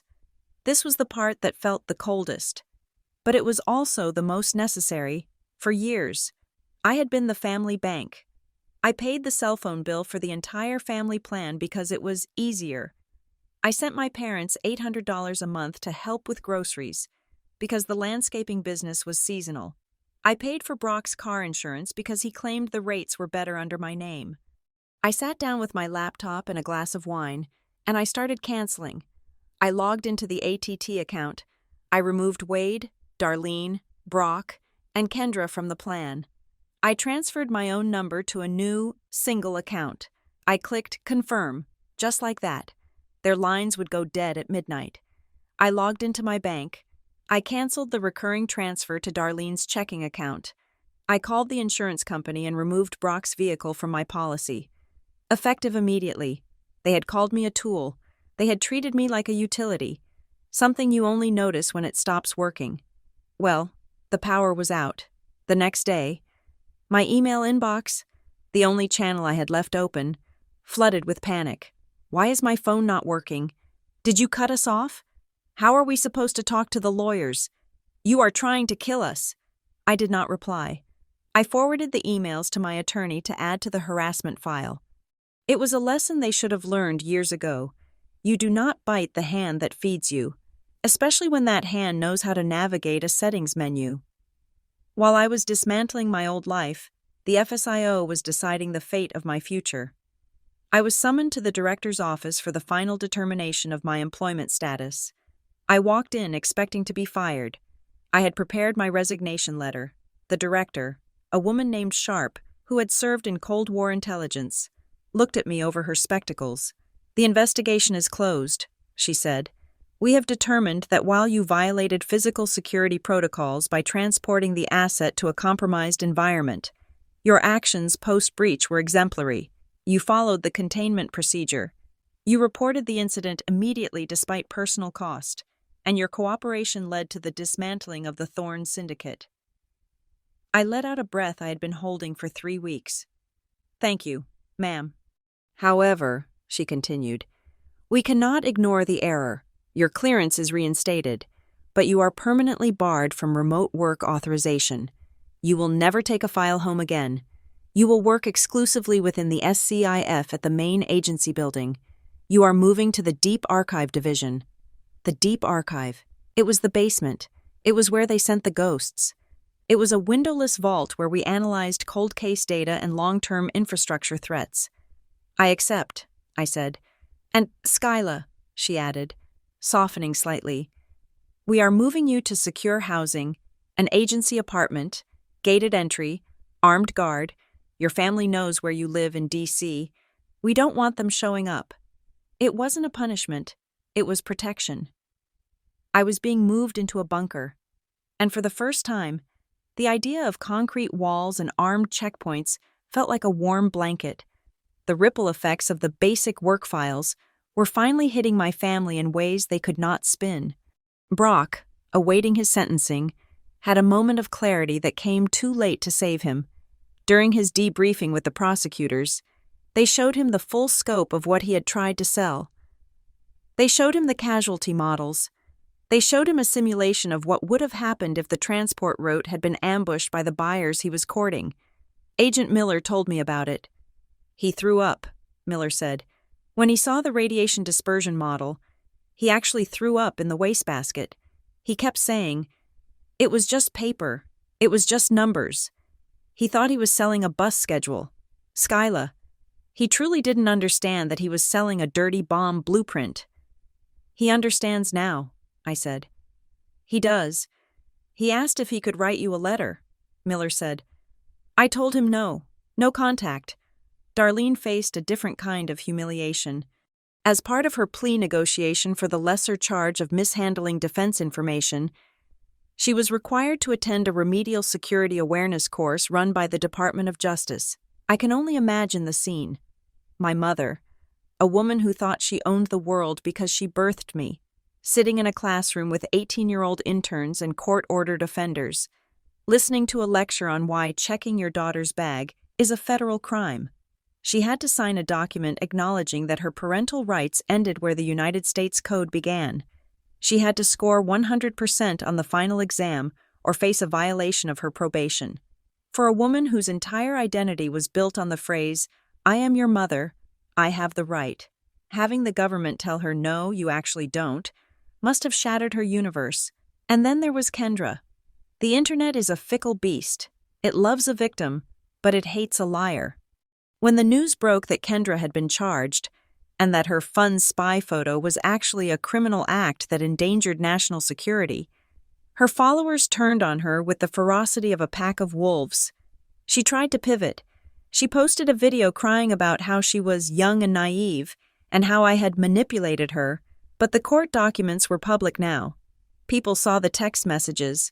They saw the mockery. You aren't a victim. You are a security risk. One comment read, "Imagine ruining your cousin's life for clout."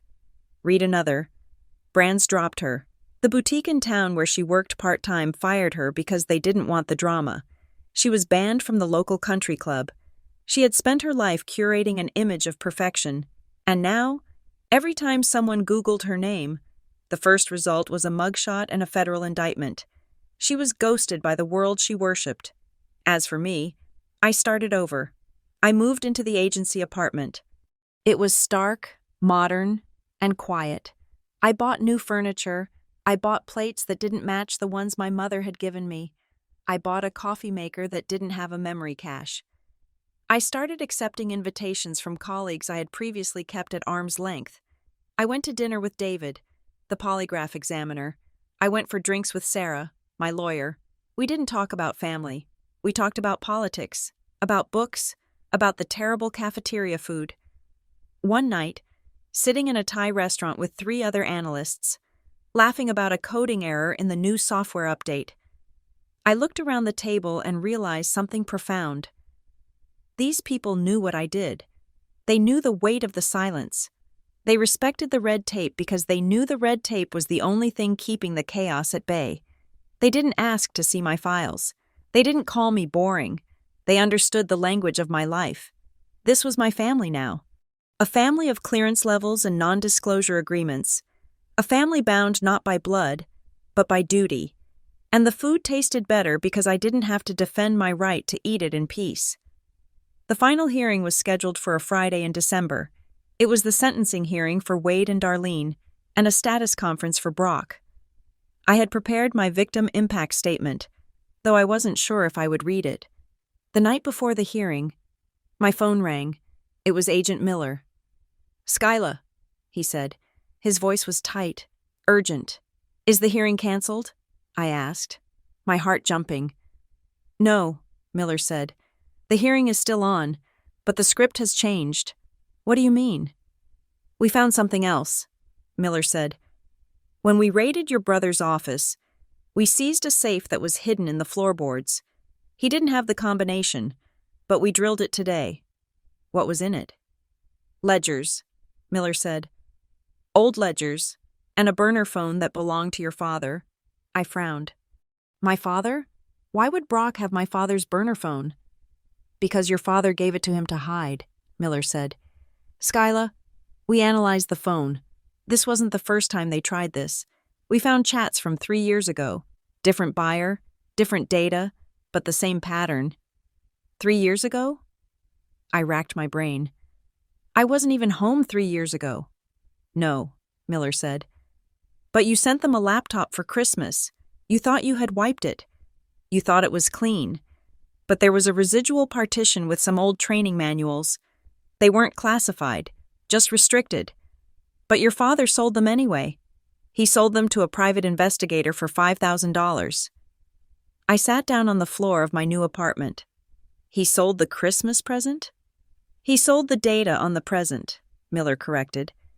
"He has been trafficking in your work for years. Skyla, he just never got caught because the data wasn't hot enough to trigger a tripwire. Until now." "So he is a serial offender," I whispered. "He is a career criminal who used his daughter as a supply chain," Miller said. "Which brings me to tomorrow." "What happens tomorrow?" "Tomorrow is supposed to be a plea sentencing," Miller said. "But the U.S. attorney just tore up the deal." "They tore up the deal?" "For Wade," Miller said. "The deal is off the table. We are filing a new indictment in the morning. RICO charges, racketeering. We are classifying the Flores family business as a criminal enterprise. RICO? I gasped. That is mob stuff. It fits, Miller said. They showed a pattern of racketeering activity, conspiracy, theft, fencing stolen goods. Your father isn't walking out on probation tomorrow. Skyla, what is he doing? He is getting arrested in the courtroom, Miller said. But that is not the twist. I held the phone tighter. What is the twist? The buyer from 3 years ago, Miller said.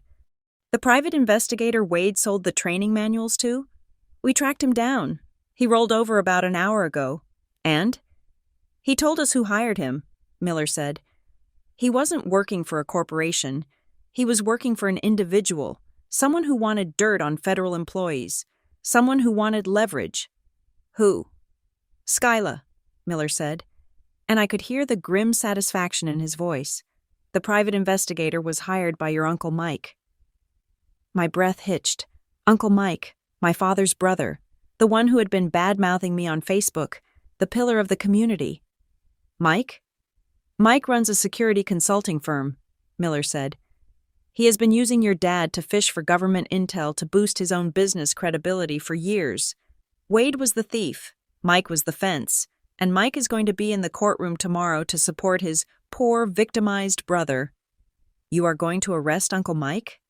We are going to take down the whole tree, Miller said. Tomorrow morning, when the judge calls the session to order, the doors are going to lock, and nobody is going home. I looked at the wall of my apartment. I thought about the years of family reunions, the years of feeling like the black sheep because I was boring and they were entrepreneurs. They weren't entrepreneurs. They were parasites, and I had been the host. I will be there, I said. Skyla, it is going to be ugly, Miller warned. I know, I said. But I need to see it. I need to see the moment they realize that the boring girl with the boring job just ended their entire world. I hung up the phone. I walked to the window and looked out at the lights of Washington, D.C. It was a city of secrets, yes, but it was also a city of rules. And for the first time in my life, I was glad that the rules were written in ink, not blood. Tomorrow, the hammer would fall, and I would be the one holding the handle. The courtroom was cold, a deliberate, sanitized chill that seemed designed to keep tempers low and heart rates steady. It smelled of lemon polish and old wood. I sat in the back row, not with the family, but behind the prosecution table. I was wearing a black suit, blending into the upholstery, a ghost attending her own funeral. The first hour was a parade of bureaucratic mercy. My mother, Darlene, stood before the judge, wringing a tissue in her hands until it was shredded. The plea deal for her was leniency wrapped in humiliation. She received 5 years of strict probation, 200 hours of community service, and a mandatory requirement to attend federal information security awareness classes. She also had to pay a fine of $25,000, money I knew they did not have. Mrs. Flores, the judge said, peering over his glasses, you are avoiding prison today only because the prosecution believes you were a pawn in a larger game.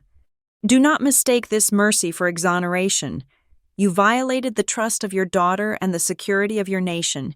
If you step 1 inch out of line, you will serve 10 years. Thank you, Your Honor, Darlene whispered, weeping. She thought it was over. She thought she had survived. Next was Brock. He stood up, looking like a man who had not slept in a month. His expensive suit hung loosely on his frame. The deal he had cut with the prosecution, trading his father for his freedom, had bought him a reduced sentence, but it had not bought him an exit. 18 months in a federal correctional facility, the judge pronounced, followed by 3 years of supervised release.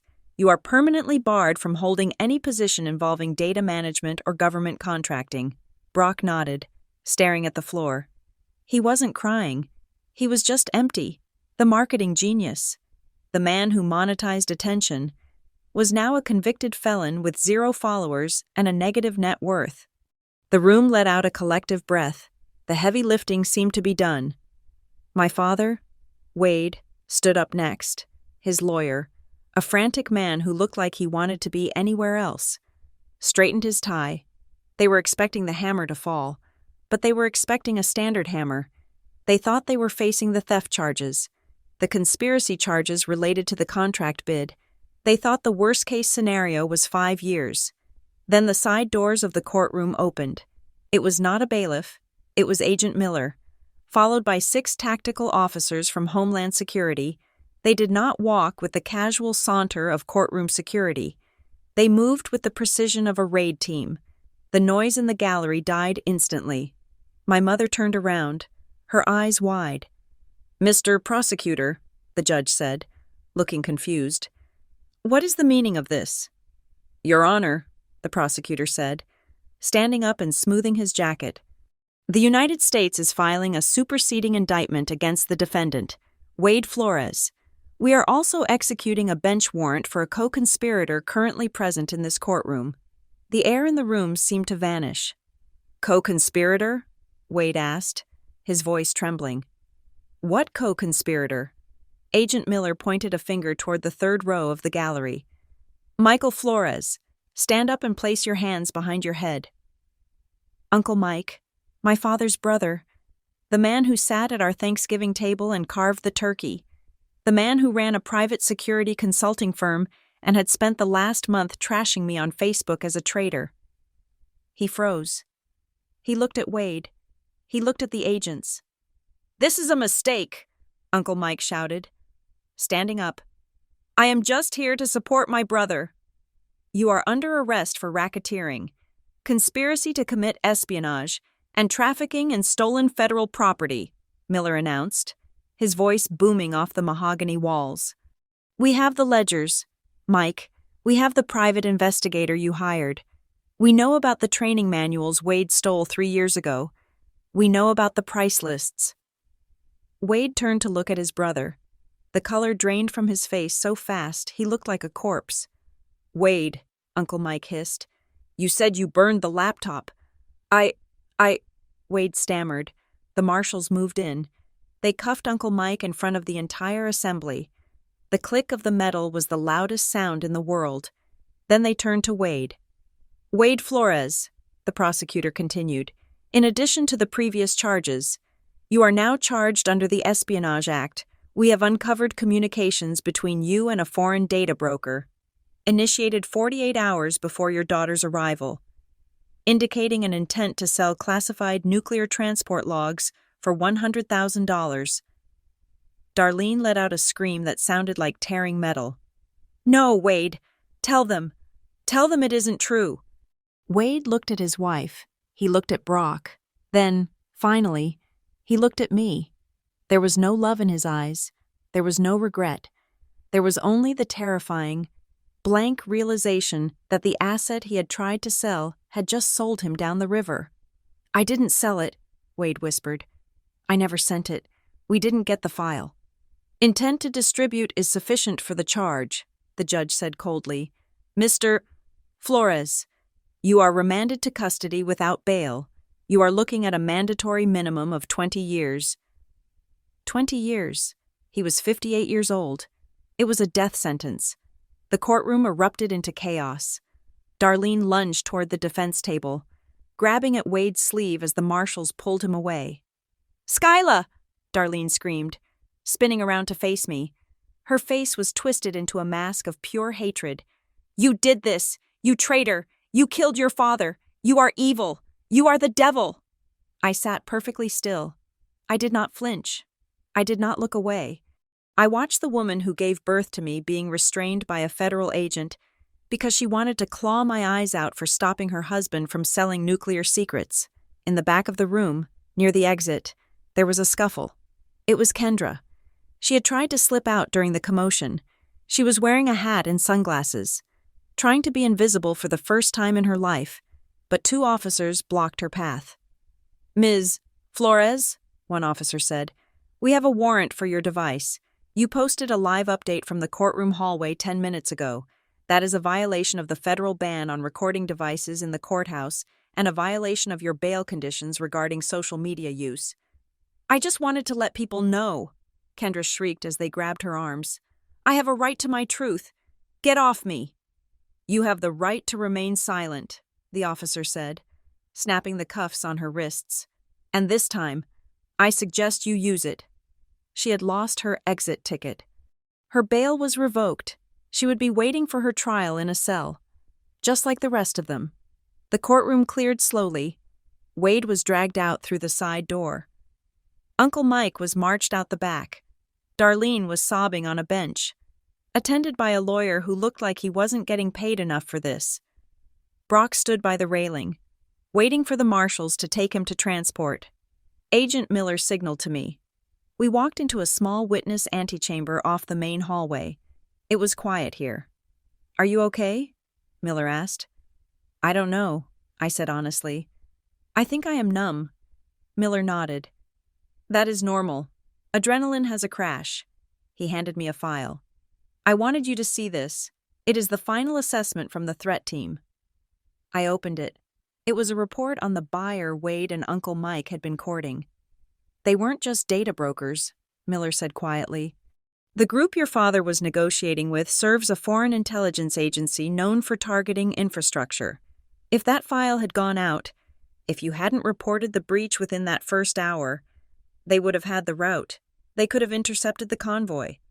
I looked at the casualty projections. Estimated impact radius, 4 miles. If you hadn't followed protocol, Miller said, looking me in the eye, Maple Ridge wouldn't be dealing with a scandal. It would be dealing with a crater. I closed the file. My hand was shaking slightly. My mother called me a traitor, I whispered. Your mother is grieving the loss of a lifestyle she thought she was entitled to, Miller said. You are not a traitor. Skyla, you are the only patriot in that family. I walked out of the antechamber. The hallway was empty, except for the marshals escorting Brock to the elevator. He stopped when he saw me. The marshals paused, giving us a second. Brock looked terrible. His skin was gray, his eyes hollow. He looked at me, and for the first time in my life, I didn't see the arrogance. I saw the fear of a little boy who realized the monsters were real.